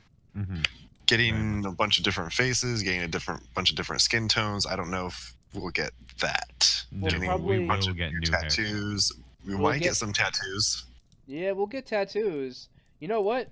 Wildhead said that I'm still holding out. Wildhead said that they just released a, you know, they have like a new dressing room for the Magyar orcs too. Oh yeah, they're just using stuff that's already in game though, so it's not indicative of what you'll see on the How many Allied tattoo race. patterns do they have though? Well, I mean, I could go through WoW Model Viewer and do the same thing. Yeah, you could. And for that dressing room, it's not actual tattoo patterns, but they're baked into the skin. Oh, really? Yeah, so it'd be like, oh, here's the brown skin with the tattoo. They have 24. That's our two variants that we have of it. Holy shit, they have 24 skin tones? What the? Oh, whoa. Not safe. Well, let's just click through it, actually. Let's take a look at this. It's actually pretty cool. We'll go through the first one. I would pull it up on Model Viewer, but... Alright, oh, that's just kind of busted right now. Light first, green. like, A is gonna be green. Yeah, just your standard orc nonsense. Oh, yep, gray, red, Dragon Maw, I guess. Yeah, you're right. Even more green. That's Dragon Maw. Oh wait, what type of orc had that shit with the shoulders here? You see the little speckling going on? What type of orc that was the darker tone folk for the Black Rock. I see. The Black Rock weren't all just entirely the same in gray. There was a bit of a continuum. They were like late. Oh, this is Lantressor's skin. I don't think we're gonna see that. Nah, I want more scars in WoW though. Ooh, no. Oh, damn. He's got those like rings in his. Those are some fucking nipple rings right there. Dude, look at the scar marks on his back. I don't think that's gonna make it to live. Jesus Christ. But look how. Well, I mean, that's so brutal. That's in the files. I don't think it's gonna make it to players though. 2 players now. Definitely not. Nah. Okay. Well, there's some tattoos. We can hope. Yeah. More tattoos. Some good tattoos. Yeah. A little darker. I love that white War paint. paint. Yep. I War could see- paint's always cool. I can see this. There's no reason why this couldn't get on the Magar, even though it's distinctly Bleeding Hollow. Oh dang! Look at all that. Mm-hmm. Yeah. That's So, it, man. There is no reason this couldn't be applied to the Magar, dude. I don't see any reason why the other tattoos couldn't be applied to the Magar. Looks so much better than the troll face paint. Sorry, trolls. No, you're honestly Use right face though. paint. You're absolutely right though. Yeah. So okay, as Wheegil said, Warlords of Draenor is so much fresher in the player's mind that unless they boost the character straight to Legion, they're gonna likely play through that before they play through BC. But you know what? It's likely that players have more exposure to the Warlords of Draenor Orcs and have more recognition with them. That said, because of the scaling level scaling system, I'm seeing posts on Reddit all the time on the general forums all the time talking about how cool the new level scaling is because they're actually seeing undiscovered parts of the world, saying, "Oh wow, this has been in WoW the whole time and I never knew because of reasons." Yeah, something I keep hearing about level scaling though is that once you hit that 60 to 80 bracket, it grinds to a real bad halt. Yeah, I'm sure that can get patched out, but Mm-hmm. And plus, people who go through that have the option of just avoiding Outland. They can go right to Northrend at that point. plus you get the free boost if you buy Legion. Yeah. And honestly, when it comes to the little boost they gave to the to dungeon experience, Mhm. I mean, you can just coast through that the whole time. You're right. That said, I think players are going to soon start to rediscover the Magar Orcs. But I think Wheegil's right when he says that the recognition that most players are going to have towards the Warlords of Draenor because of how fresh it is, I think that is possibly what's tipping players one direction or the other. Well, yeah, and let me ask you guys a question. Please do. Do any of you enjoy Hellfire Peninsula?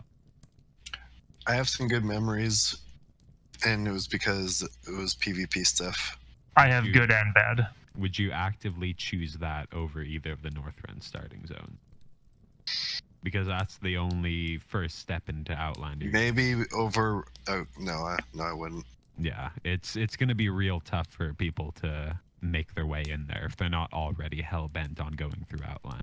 No, I could see myself skipping right through it to Yeah. Wrath. Me personally, just because Wrath was one of my favorites. It's just- Same. yeah. Oh, it's for most also- people. It's most in like that sweet spot of busy environments, but also really gorgeous and complex looking details to them. Yeah, I remember just going there for the first time in Fjord and just feeling like you're discovering the stuff. Like Yeah. you felt like you're the first person there. Borean Tundra, first day there was because the amount of mobs that were attacking scaled to how many players are in the area. Oh, really? So there's like 20 people there, and so it's just Nerubians everywhere. You get off the Zeppelin, and it's just like you are in a place completely under siege. That sounds amazing. It was unbelievable. Like, it's like, here, you have to kill 15 Nerubians. You literally walk outside, do a bunch of AoE. Got it. It was awesome. Oh. Of course, now it's like you have to search for them. I am annoyed with Wowhead. For some reason, they decide every skin has to constitute its own fucking page. Oh, yeah. Yeah. That gets annoying. But back on to the point, it's going to be tricky for new players to experience the Magar just because of how painful the opening to Outland is. Like if you Yeah. could skip to like Zanger Marsh or just something more interesting, Nagrand. I'd even do Netherstorm over If- Fire. A friend of mine is a die-hard fan of Zanger Marsh. He'll do anything to get there in his leveling experience. The only worst part was 1,000 Needles or whatever it was. Oh, the Blade's Blade's Edge. I liked that place. There was good parts in there. It just I remember. Well, I guess most players could fly now at 60, so it wouldn't be a big deal. Oh, yeah. I forget Well, having to guys, navigate with let me go without ahead. flying. Let me go ahead and turn your attention towards the shared screen again, because we're going to talk about what assets have currently been mined out from the World of Warcraft Alpha to speculate So- whether or not allied races are going to be one or the other. I'm thinking Laughing Skull. What about Laughing Skull? Would they be an allied race, maybe? Maybe, but let's take a look I at don't the think it very... Let's take a look Would at it be the so very. narrow? Ow. Let's take a look at the very first thing that ever came out, and that was the Allied race. It is what could very well be the heritage armor. It's called the. I think it's called the United Clans armor set. It was just called Orc Clan armor. Oh, was it? Yeah. I Yeah. see. Okay. Well, Still missing pants, mind you. it is missing pants, but I think it looks fine without Who the needs pants. pants? TBH. Oh I mean, no, this is- I do as well, but I'd rather not see the Orc underwear model underneath it. Well, check a look at this. Would you beat, rather though. see him going commando under there? Yeah. See, nothing about this set strikes Iron Horde to me. It looks like a Super Saiyan No. 2 version of the current Guard armor set. It looks to me like the original aesthetic of the orcs in Warcraft 1 cranked up to 11. Yeah, it Mhm. looks very reminiscent of, Warcraft era RTS orcs. Horns, spikes. I'm Yeah. wondering, now that I'm but- looking at it, is if we go there, it's as a means to, or in a scenario, to craft that armor, or to somehow introduce it. I don't know. I'm part trying. of or Well- what were those scenarios they were coming up with? I don't know, but for your comparison, guys, I got an image of the Warcraft 3 grunt unit on the screen. It does look very much like that classic Okay. grunt. Yep. Here's, And he's not wearing. Oh, there it is with the helmet. Yeah. yeah, See? this is the updated version for Armies of Azeroth. Look, Yep. looks very similar. Actually, I think down to that little shoulder pad too. It is. That shoulder pad is slightly larger. The boots and the gloves are about the same. The hide boots. To be fair, Armies of Azeroth isn't a Blizzard product, so You're right. No, but it's very accurately based on them. I yeah, think. sure. But you want to make sure that's out there so people don't get too. Well, yeah. Well, as has just been clarified, that is not a Blizzard product. It is basically substantiated as fan art. Yeah, essentially. But look at the Very, very similarities, good. though. Yeah, Yeah. boy. Man, Now that or the that helmet's a belt bit is just different. phenomenal. Yeah. How I much wish a the bit helmet busier? Was, different. I wish it was more closer to the classic. The I belt like the looks horns going back. Yeah. Yeah, when it's Belt- going up, it reminds me too much of a bunny or something. The belt looks like Duratan's belt, which is probably what makes some people think that it's Draenor Orcs. Well, Well- no, I think people think it's Draenor Orcs because of the interview. Oh, maybe. Maybe that also could. I'm getting some serious feedback now. Who the hell? That's Qualia. Really? I think Yeah. so. Let me check my stuff. And- Okay. And Now, aside who? from the armor, what else do we have that's been picked out? Well, let's take a second to appreciate the female orc model in this armor. It looks pretty dope as hell. Is she facing the other way? Like I Yeah, say, I Go to the can't right. see her. There we pants go. optional. There we go. No, back to the right. Back to the right. Hey, no, we can't be accused of objectifying orcish women here. Although, look, God it damn looks it. like it's still a little incomplete. It's this weird You can't old objectify gap here. fictional characters. Yeah, you Relax. sure It's a cartoon. I'm just saying. See, this I'm is just- just making me upset at how bad Blizzard is at modeling butts. At least in Warcraft. They do a good job in Overwatch, so props to that. can. I gotta say, Which they this got just makes flack me. for. This all just makes me so much happier that they decided to do 3D assets for boots and gloves. Look how much. Look at how much pops off of these boots. Knee plates, fur lining, toe spikes. Dude, look at the right-hand glove. I know, there's so much you couldn't pull off if it was just like textured on shits. Hell, It's look at the almost left-hand like it glove. looks like actual armor and not a pair of slippers with a fucking fabric on top. I know. It's who knew? You're not wearing jeggings the whole time. Yeah, wait to see what the legs actually look like for real.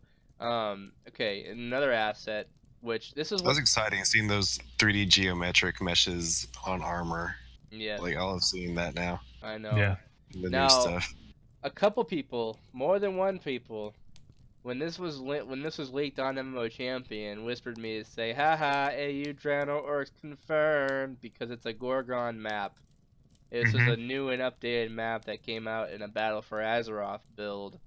So people are Mhm. speculating that because it's a Gorgon, it must absolutely be Allied Orcs. Well, what other ties could you draw from an updated Gorgrond map? Because we know by now Blizzard doesn't like just updating zones for the hell of it. Right. Yeah, it's the starting zone. Yeah, so I don't know what else it could be. It could be a vision. It could be a memory.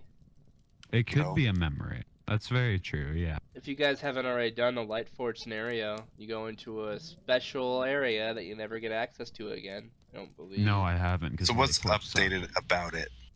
Don't know exactly. It just says updated. I don't have enough. I didn't find a newer version to compare it to.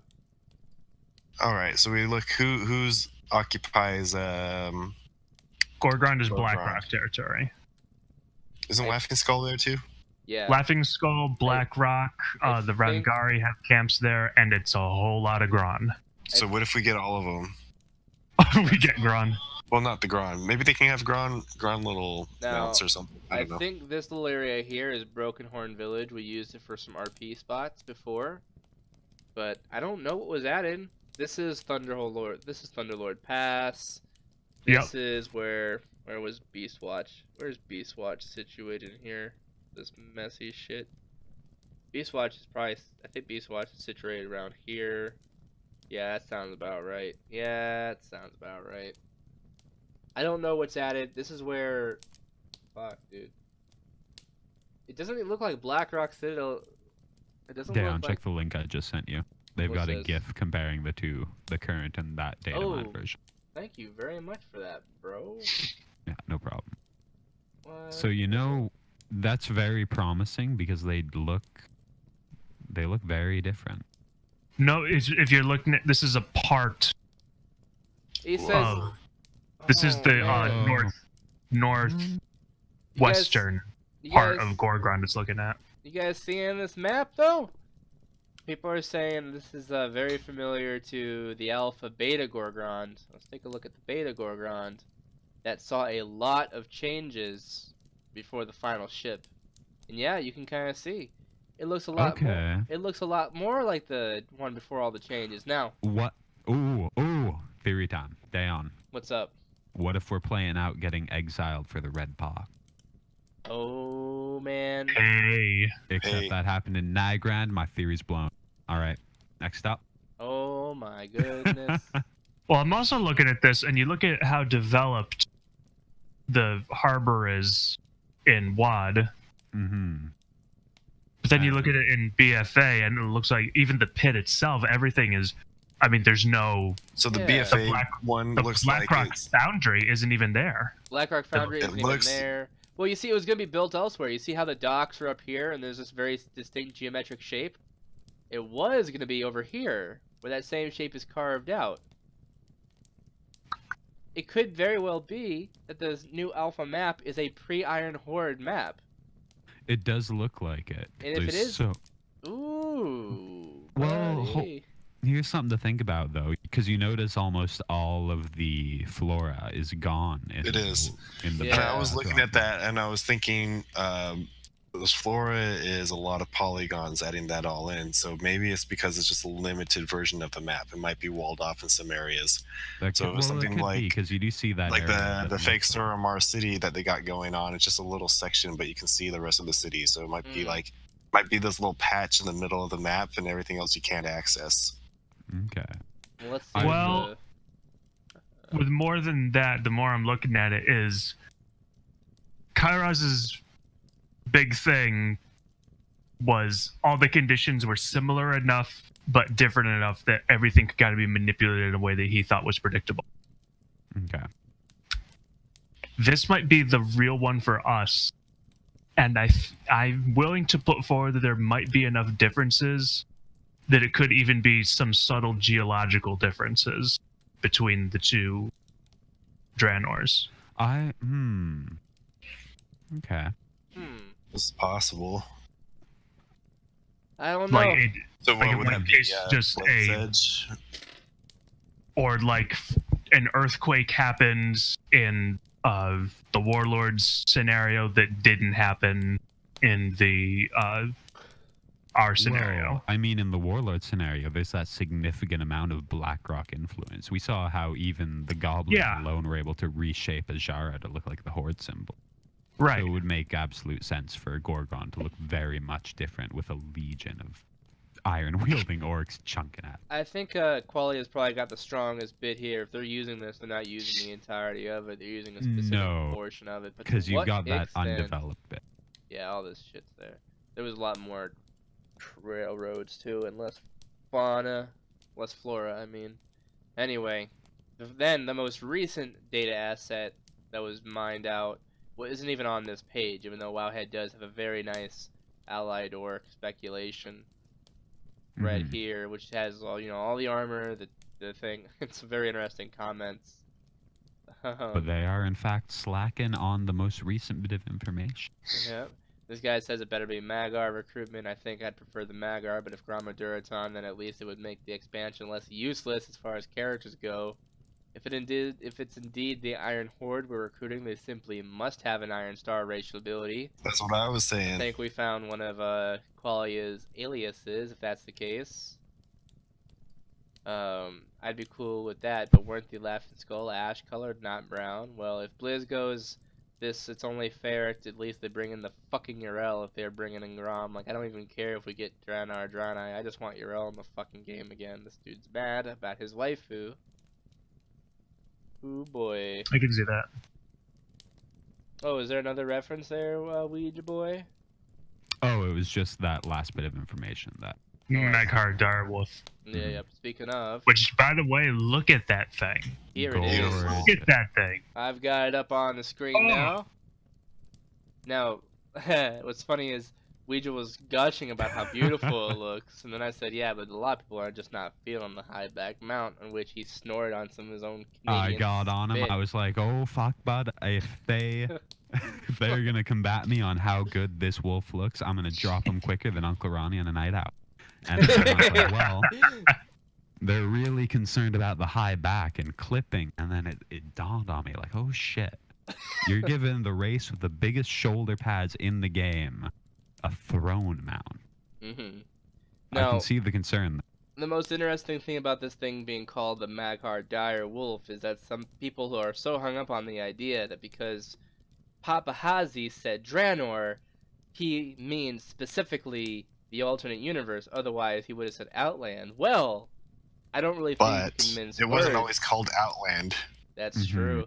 I don't think you can really mince words. If it's called the Maghar Direwolf, I don't think they'd be using that to refer to the orcs on Draenor. Well, now would they?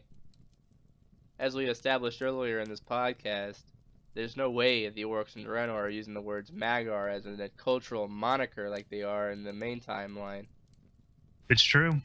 I just figured it out. What Alright, you Third figure timeline. Yep, third timeline? No.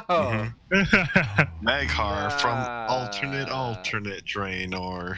Third time We need to go line, this deeper. time, the magical hourglass's shards get spread to every raid boss, so they open up their own world, and you got to go back and fight Illidan before he became a demon boy.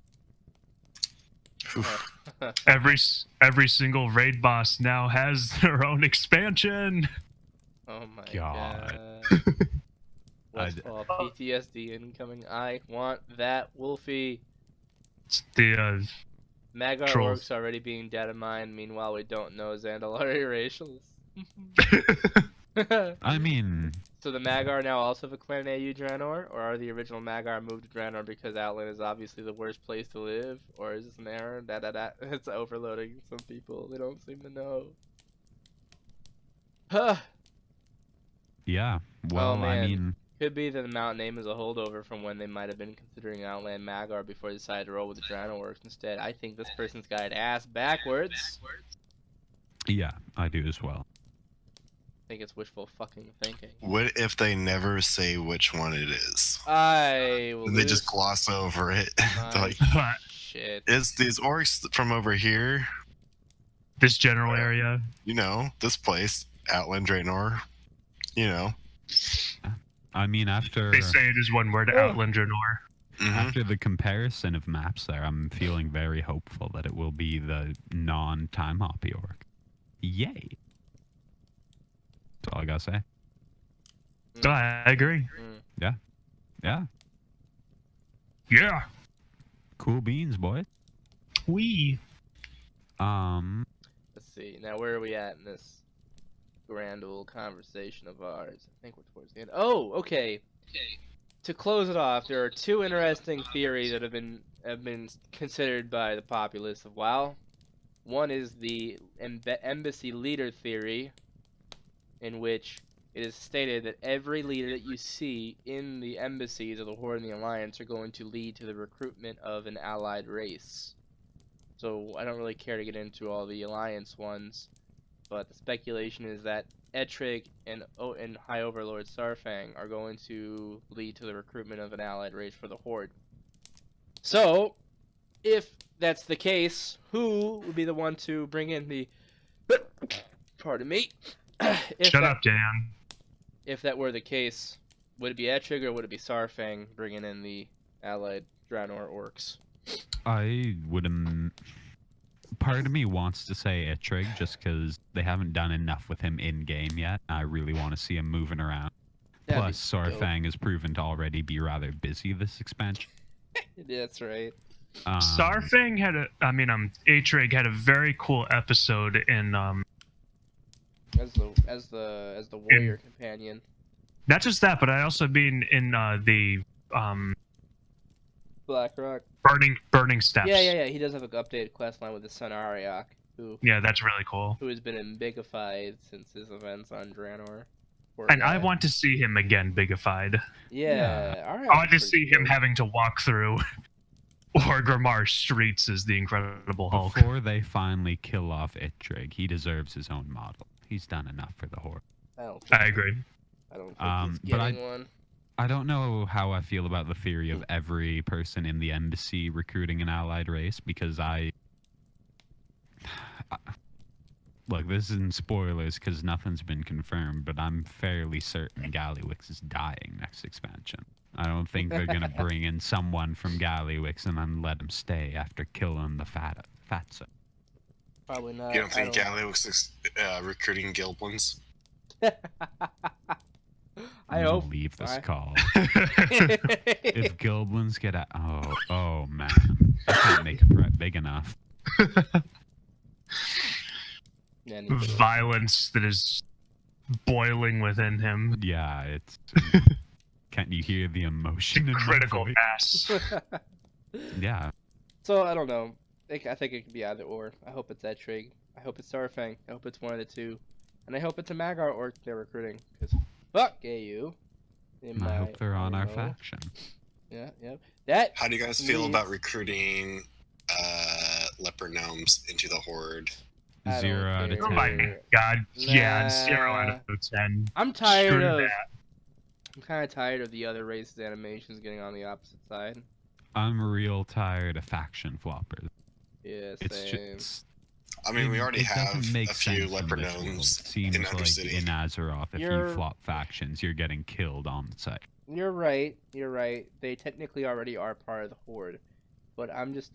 In this expansion about faction war, I'm tired of seeing Horde version of gnomes, Alliance version of gnomes, and now having Wait. Blood on the Alliance. So you're saying the Magheart aren't going to be an Alliance race? Oh, that's the other fucking theory. Ain't that the fun Yeah. one? Yeah. That whole bullshit. I'm putting this on the screen for everyone to enjoy. This is the newest and fucking worst theory to come out so far. I wasn't sure if we were going to give it any attention, but we might as fucking well. Hey, don't hate on my Taliesin, alright? I love the guy. He is And the one who Evitel. suggested it? Yeah. No, Tell they it. didn't suggest it. They were covering it. I don't think they actually Okay. believed in it. About to say. So the theory is, spoiler alert, if you haven't already known, in the Far recruitment in the recruitment mission to get the Zandalari trolls up to speed, Sarfang is freed from the stockades, but he does not join you. Rokon asks, "Aren't you coming with us?" To which Sarfang replies, "Are you gonna make me?" And Rokon replies, "Oh, no, I guess I didn't get that command." Sarfang turns to the stockade guards and says, "Take me to your boy King, I would have words with him." And that is lit in a fire under everyone's ass about how Sarfang is going to become a turncoat. and he is going to bring this Draenor race of orcs onto the Alliance. And I say, go ahead. No. Is everyone just assuming that the factions aren't honorable enough to actually talk to each other? They're just KOS no matter what? I guess that's what they're assuming. Oh, man. No, sorry. If you believe this, you're stupid. You're dumb. I was gonna say, so Sarfang, he's like, oh, I'm mad because goblins aren't honorable, so I'm gonna not challenge Sylvanas, not challenge Gallywix, and I'm gonna go turncoat, turn alliance, and kill orcs. Yeah, that For makes real sense. though, like that's who you'd be the majority of killing. Yeah. Yeah. Yeah, so if you believe this, you're dumb. If this is true, to remove toxicity from the community, I will quit WoW. If it's true, I will quit WoW because I will no longer be able to justify giving money to a game company that's going to shit its own lore up this badly. After building up something so great. I can only take Void Elves because they are not proximal to me. I can kill them all the live long day, but I don't have to deal with them. I don't have to have them in my party for raids or for groups or for questing. I can just spit on them every time I see them. That's something I've already started to do. That's why I'm so up in arms with my friends who are craving playable Volpera. Oh Not in my house. God. Not here. What is this addiction to more playable races? I want more. People are like, I want Centaur, I want Quillbore, I want Volpera. It's like, Jesus. Look, It's I'm all almost for nice. more playable races, but at It's least have absolute- spot. I mean, Quillbore? Really? No. No, I don't. It's I don't think Quillbore are a good idea. Don't worry, I'm with you. But people are like, they genuinely have a very strong feeling on it. It's like, Well, you know what it is. People saw those updated Quillbore models and got all hard in the pants. That's why I thought I was going to be able to play Turtles. But looking back on it now, I'm not going to get my Tortolon in Battle for Azeroth. No way, Jose. No, we're still struggling with our tier 1 or tier 3 goblin models. Yeah. Yeah. Where are my Goblin model updates, Blizzard? I'm tired of being square. They're coming. Sure, they look better than the alpha goblins, so give them that. Ooh. just hey, we'll meet you halfway. Trolls and goblins had it rough in the alpha, boys. What were the troll alpha? Wait, what were the goblin alpha? I need to see this. Hold on, let me pull some of these guys up. my They God. were just like triangles with legs. They really were. Yeah. I mean, that's pretty Oh, close right there. Yeah, they're grody. Oh, these. That's what they were for vanilla. That's what they looked like until Cataclysm, dude. Well, yeah. I mean, Yeah, but there were ones even before that. Yeah, that were but they so weren't much worse. playable yet, so they were, They were alpha Dayon. They're just testing them out. Fair enough. And I think it's not like Nightborn where they look awesome and then turn less awesome. no. And as much as I love goblins, I think they introduced this sort of weird precedent now that allied races are coming in, where if you've seen a race for long enough and you've interacted with them, they should be playable. Which I don't Here's like at all. a side by I side don't with like the that old at all. Worgans. Oh yeah, the old Organs Worgen are models. great. I liked that model. Oh, is that the supposed goblin model update, Dayon? Nah, You trying this to is get me all... This is a comparison from the goblin that was used in the level Cinematic. boost advertisements. Yeah. No, the level boost advertisements, I think. Yeah. Yeah, I smoother mean, edges. he does look great. He It does. was pretty high poly. They wouldn't give it as a player. Like maybe later, but yeah. Look at Oh his yeah, face. not until the tech has gone a bit further. Yeah, no, not yet. He looks cute though. I just want goblins to close their mouths all the way, Blizzard. Wheegil has had his mouth open since Warlords of Draenor. I need this fixed. He's gonna get gingivitis. Gingivitis. Look at him. I love his face. Mouth is so dry. Anywho, okay, so I think we can roundly say that the turncoat Starfang fucking theory is god awful. If Yeah. they do it, what happens? Do we just quit? I'm If If they quitting. do it, I don't know what I'm gonna do. I am quitting. If they, yeah, I would. I might have to. I don't think I'm quitting over. Ooh, new stuff on. New stuff I mean, on if all my Xbox friends One. quit, I'd quit because I wouldn't have anyone to play with. But That's what I'm saying. Is I'm like, I think I might have to if that comes out. the case. Yeah. Yep, I will quit this Well, game and I'll- never look back. I'll Dude, quit we'll on just my all main account. I'll still use my bank alt to buy Hearthstone cards. The sentiment's there. Let's just agree to migrate to like another MMO. Yeah. Okay, probably let's what all I would play do. lollies and get arrested while playing Terra. Oh yeah, I just got some of this awesome song.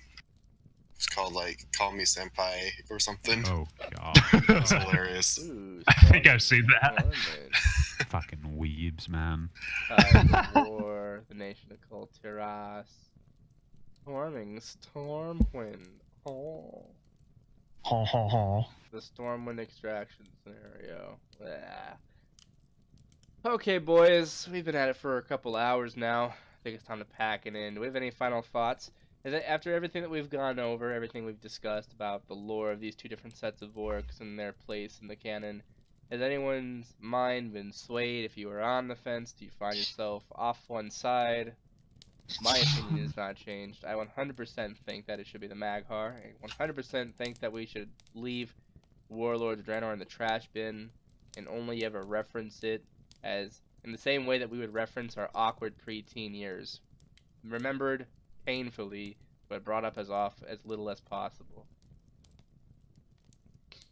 Okay, I guess I'll just summarize my thoughts after all that. I'm still... Like, I don't enjoy the idea of AU orcs, but it wouldn't make me quit, like, say, Sarfang. After all the evidence we've gone through, I do feel more hopeful that it's going to be Maghar. My fingers are crossed, just, ooh. Yeah, Blue Sarfang's stupid. Volpera can suck a knob. And, Yep. yeah, that's about it for me. All right. I'll take either or, man. I like both of them. I think we can get a lot of cool things from Draenor. Yeah, you could get some of those things from Maghar too, because it is made up from all those different clans. So I'll take both. Just give me the customization options to do what I want with it. Oh, God. I'm going to mail you gray item. You quick, Nakula, and I do have a final thought that I want to posit to the rest of you. My opinion's largely the same as it was coming in. I've considered both sides. I think I made a pretty good case for the AU orcs, but obviously it ultimately comes down to personal opinion. I'm not religiously dedicated to either outcome. I would prefer the Maghar, but, you know, however this turns out, you know, I don't think I'd have a problem with it. Well, you're a better man than me, I think. One thing I've begun to notice is that players will ask for what is more fun, even if it means tearing down the lore. As I said about the Void Elves many times before, although they have a positive reaction from the players, they have actively destroyed a lot of things in lore that did not need to be tampered with in order to justify a place for them. In order to justify, let's use the Void for good, we had to show that the light and the void could both be good and could both be evil. And I think that was stupid. Beginning to think that players want what's fun even just because it's fun, even if it does not really hold much integrity for the story or actively unravels parts of it to allow them to have a place in it. And what do you guys think about that? Should players cater to what is fun and what's going to be well received? Or Should players cater to? No, should Blizzard cater to There we go. what is fun, even if it means the story surrounding it is pretty weak? Here's my dilemma with that is it's not a zero-sum game. It's not one or the other. So when it comes to for example, this could be a whole episode in itself where it's just me ranting of I still maintain and need it to maintain that the light is inherently good and the void is inherently bad. I think that is still I still think that's a fundamental part of the Warcraft universe, no matter how they try to dance around this issue. Right? But Same. I think that's definitely a weak part of it, and I have my own theories about how this relates to like the modern worldview and how it's basically just catering to that and not actually being fantastical. but it ultimately comes down to when you create art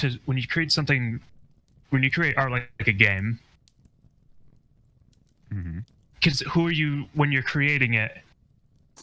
You're creating it for others to enjoy, yes, but primarily it's in the act of creation, and it's what you're trying to communicate through that. I think we were at our strongest in World of Warcraft during Wrath of the Lich King and Mists of Pandaria when it comes to that. Art, and where it was an art with a purpose.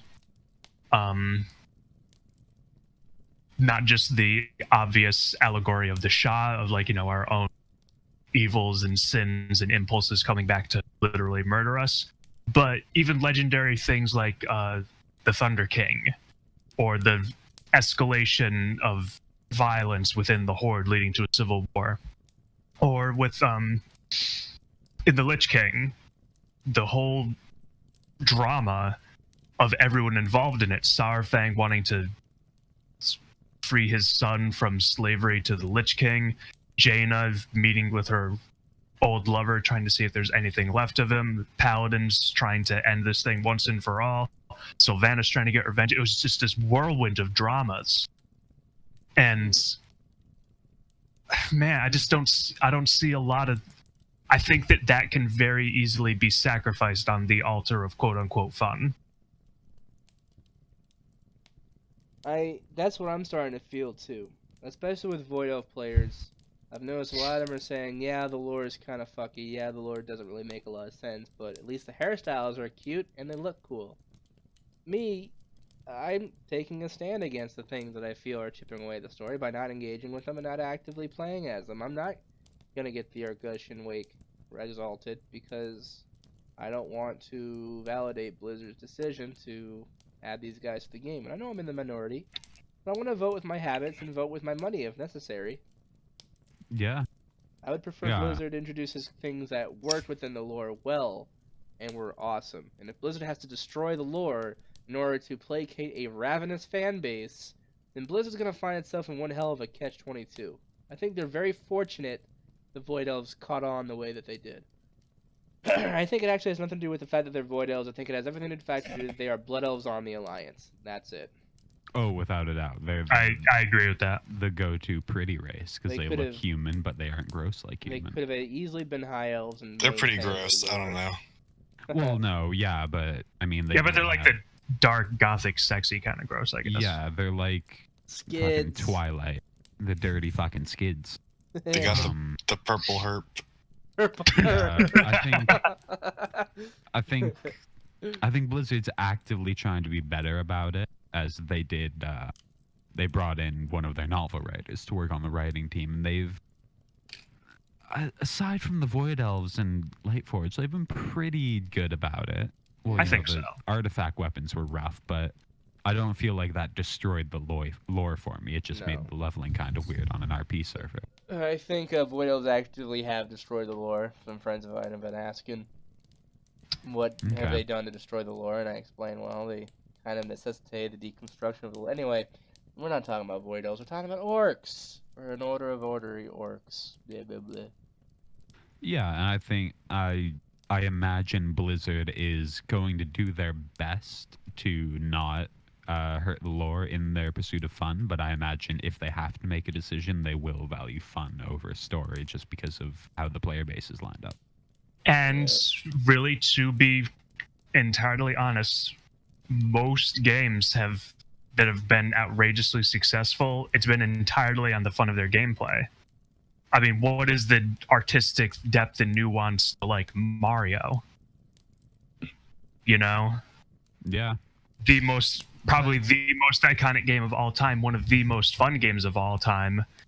You know, it's basically doesn't really have much of a story going. I see where you're coming from with that, but at the same time, the rule in game design is generally you create the mechanic first, and then you create everything else around that.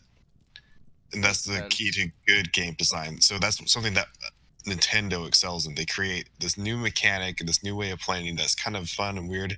And yeah, they can slap Mario on it later. They don't start off with the Mario character when they're creating the game. It'd be like, Sure. oh, here's a new way you can move around or something. Like on Mario Galaxy, you're like running around on these little mini planets, or you're throwing this hat around and then taking control of a new thing. It wasn't a hat in development. It's just you throw this thing, and then you take over another thing, and that's this new game mechanic. And then they throw everything else on top of it. Now, Warcraft, on the other hand, yeah, it's different. It's had the same functioning mechanic for the last decade. Right. Longer. And it's very stale. So all it has left going for it, strictly speaking, would be story. So it would seem. Yeah, I mean, I'd be happy to see. Sorry, cut out there for a second. I'd be really happy to see them, be able to innovate within Warcraft. But honestly, I think they need to start a new franchise if they want to keep the story going. Start a new something like I really would love to see a first player Warcraft game, like an FPS, like an action RPG. I'd be like, I would love to see something like that done with like a Witcher, Dark Souls style game. Yeah, absolutely. That'd be incredible. On what you were saying earlier, Nakula, I don't think WoW only has the story left. I think it's playing very heavily on the chat room aspect of MMOs. And that's true too. Having such outrageous cosmetics because people are desperately trying to express themselves in this world. That's an interesting way to look at it. It is kind of like you're creating your avatar, you would in these old chat rooms. I mean, I don't think I'm in the majority, but I definitely don't think I'm the only person who will just log into WoW and stand in a city for hours. Oh, no. A lot of people do that. I do that, absolutely. And I want to look good while doing it. Yep. I have to find a place to stand that looks like normal where someone would stand. Yeah, and that's why some of the most successful add-ons for WoW have been ones which help you collect transmog or mounts or pets or stuff like that. Just to make your character your own. So I think Blizzard has to find a way to pull the story back to when it was, I don't want to say inspiring, when it was thoroughly engaging in the sense where you wanted to be a part of it. Characters weren't pansies that just gave you quests and actually did stuff. Again, I keep thinking of just the raw drama that was going on in Warcraft 3 or in Wrath of the Lich King. Absolutely. Well, yeah. We've established that cosmetics and customization are pretty huge, and that's probably why a lot of people want the AU orcs. I don't think it's got a lick to do with the story for them. I think they just see all these different art assets that they see from Draenor. They just don't think that they could be applied to the Mag'har. I don't know. I don't think the players at large care as much about the story. I think they just want cool things to hit and cool abilities. Yeah, I mean, let's go back to when PvP montages were huge. People would get their outfit on point for it, because you're going to see this guy and you're going to be scared. You're going to know that he's going to ruin your day. He's going to wreck your shit. Anywho. Oh man, we're 5 minutes away from 4 hours recording, including the 18 minutes at the start. We've been at this for a while, my dudes. Alrighty. Man, time flies when we get at it. So I think I think it's, as said, 2 of us prefer the Mag'har. The other 2 of us are happy as is. Never got a chance to hear what Rahkris said, but hope she'll share this video with everyone else. So those of you who stuck with us and listened for the whole duration, you know I appreciate you. And before we say our final goodbyes tonight, why don't we go around and let everyone know where we can be found. So, Wheegil, where can we find you? Alright, I'm usually not too big on social media, but for the most part, you can just find me in-game on Wyrmrest Discord as Wheegil, Wheegil. Yeah, whisper me and make me confused. And Qualia, how can we find what you're up to? Yeah, you can find me at ZombieQualia, just like it sounds, at Twitter or on Tumblr. Word for the wise, it is a very not safe for work. Oh yeah, not safe for work, by the way, both of them. I forget to mention that. I like that. Very not safe for work. You know, it sure is a time going to I know what he does. I know what he does. What about you, Nakula? Is there any place we can find you? I don't really. Most of my stuff on the internet is just lurking, but if you really want to hanker in to talk with me or play with me or want to RP or anything like that, you can find me on Nakula on Wyrmrest Accord once in a while. I'm mostly PvE guy, so if you come to me with PvP, I'll probably just tell you to buzz off. Spelled Nakula on Wyrmrest Accord. So. And I am your gracious host, Dayon. You can find me in several different places using my real name, Matthew Lewis Neidig. I can be found on WordPress, I can be found on Tumblr, I can be found on Patreon for my artistic endeavors not at all related to the podcast. If you want to support the podcast, I'm sorry. The best way you can do that would be to like this video, subscribe to the channel, keep updated to new and future posts, and share with your friends. Send it to your mom. Send it to your mom. But yeah, like the video, subscribe, hit that notification bell so next time we post a video, you'll know when it's coming. And yeah, we're gonna try and upload every 2 weeks or so. I'm gonna try and crack the whip and see if I can get these guys to do a little bit more frequently. Cause I gotta tell you guys, I was jonesing for another recording. I was looking forward to this. I want to do it a little bit more often. Figure out a way we can do some more frequent content. But yeah, get you a hobby. Yeah, I got a hobby. I want this to be a hobby. I don't know what the next one's gonna be on just yet. I don't know if we've decided. What if we can? We'll figure it out. Oh, there's always more content coming out. Little previews here and there. I'm sure we will post something to piss me off sooner than later. We can just bitch about warlords the whole time. Yeah, there we go. Oh, I believe if we don't have anything else planned, we're gonna do Dark Iron Dwarves and the Zandalari Trolls up next. That should be fun. Oh, that'd be nice. Can't wait. We're gonna get some special guests for that one. I'm gonna bring in our boy Ben to talk about dwarfs. Have him share the conversation with all of his dwarf friends. Anywho, he could basically cover the troll one too. He basically could, but how much? I think it'd be more fun to bring on another troll for that, don't you think? 2 more. Yeah, but Ganjil never talks. Yeah, that's true. Ganjil never does. Maybe we'll get Rokhan to finally show up for one. Anyway, we'll figure it out. Put a hook and drag him in here. Yeah, we'll get it figured out anyway. In the meantime, thank you everyone who showed up. Thank you everyone who liked our video. Leave a comment down below if you'd like to see either the Magar Orcs or the AU Orcs, if you've got a point of view that we haven't considered. Or if you want to call us nerds, that's cool too.